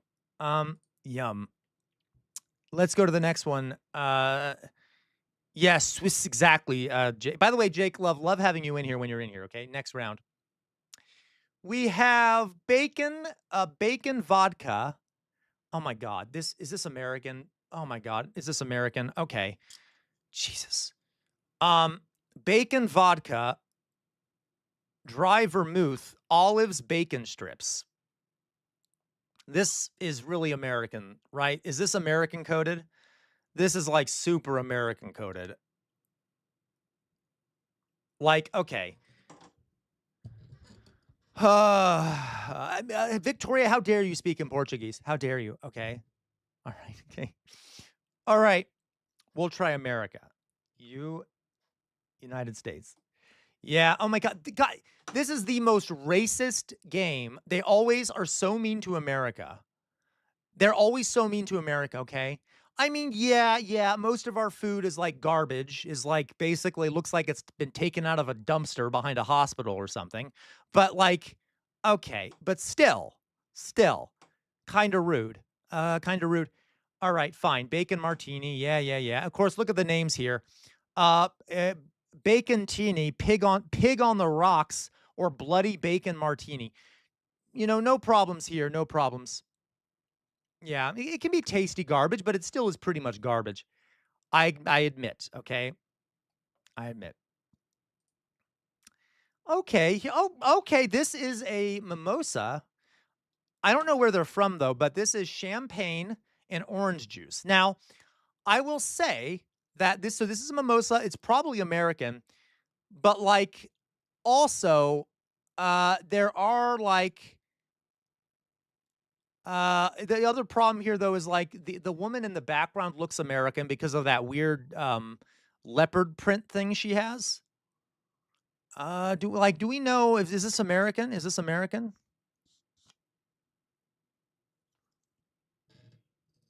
Is this American? Like, does anyone know for sure if this is from someplace other than America? I'm a gay man. I should know where mimosas are from. Anyone know? Anyone ever been to a mimosa lunch? Okay. Do we think America? Let's try America. Is it French? Okay, G-Man. I'll believe G-Man. If it's not French, we'll try. You think it's the UK, really? Ooh, you know what? You're right.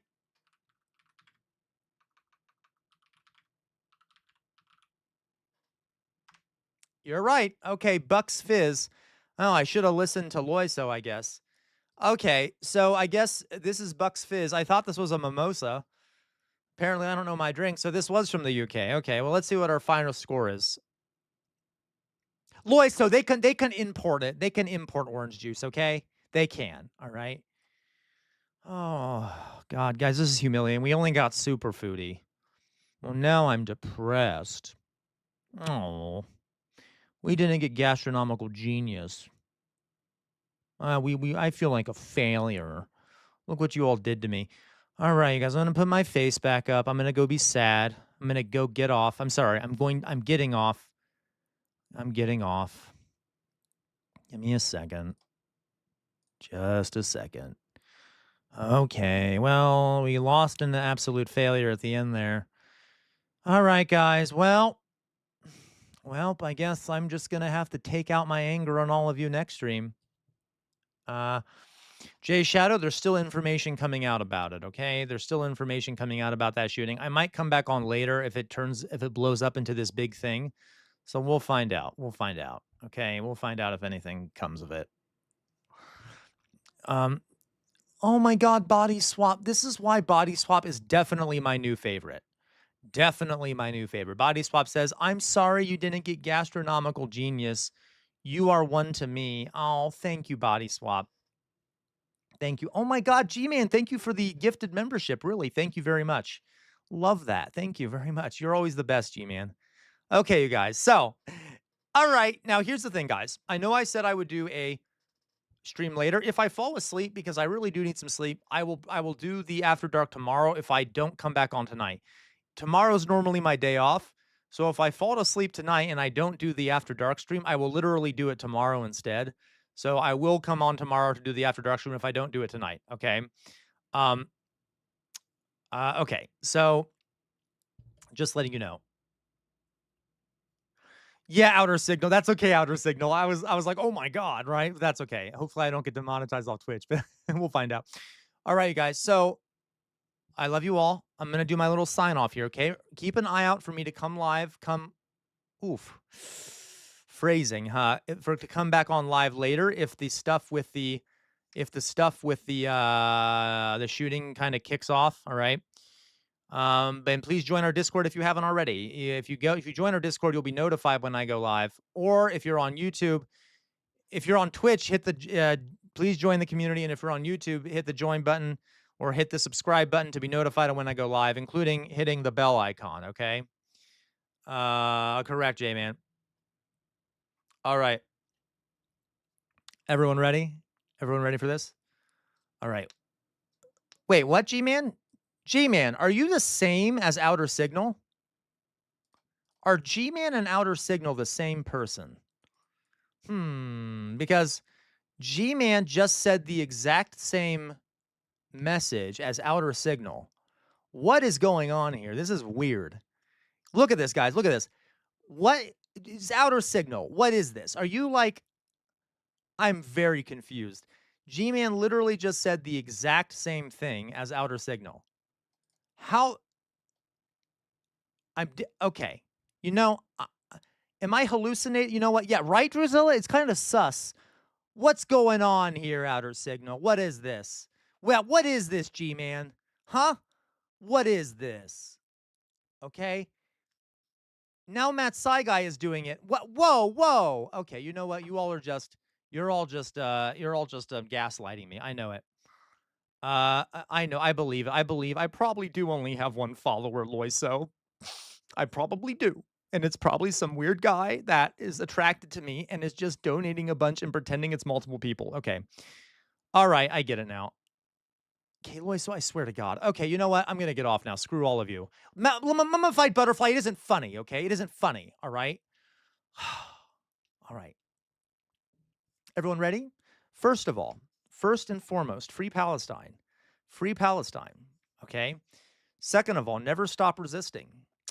The easiest way you can resist is to think for yourselves and not blindly obey authority figures. Just because you hear someone online doesn't mean they are correct, all right? That includes when you watch me. I'm not perfect. I don't know if you noticed, but I'm not perfect. I make mistakes. See what other people are saying. Don't get caught in an information silo. We are not a cult. We are not a cult. We are an anti-cult cult, okay? We are a cult that is an anti-cult, which I means we're not a cult, okay? As in, see what other people are saying, all right? Okay, I forgive you, Mummified Butterfly. I always forgive you. Gee, man, you know just what to say. Thank you. All right. Second of all, we're living in a fascist moment in this country. Fascism thrives in an environment where people have lost faith for their democratic institutions because they're no longer providing people the things they need economically, etc. We need major reforms in this country. I would recommend revolutionary change, and that would be best not only for this country, but for the world. So all you folks out there from other countries, please put pressure on your governments to put pressure on our government for your sake and our sake, okay? And on the wall behind me, guys, is a sword. The name of that sword has been passed on in my family for many years, and the name of that sword is Chainbreaker. Chainbreaker is thought to have been responsible for the death of 7 slave owners during the American Civil War. Why do I have it back there? I have it back there to remind everyone that our ancestors made some major sacrifices for some of the things we have today. Some of the rights we have, some of the freedoms, and things like that, okay?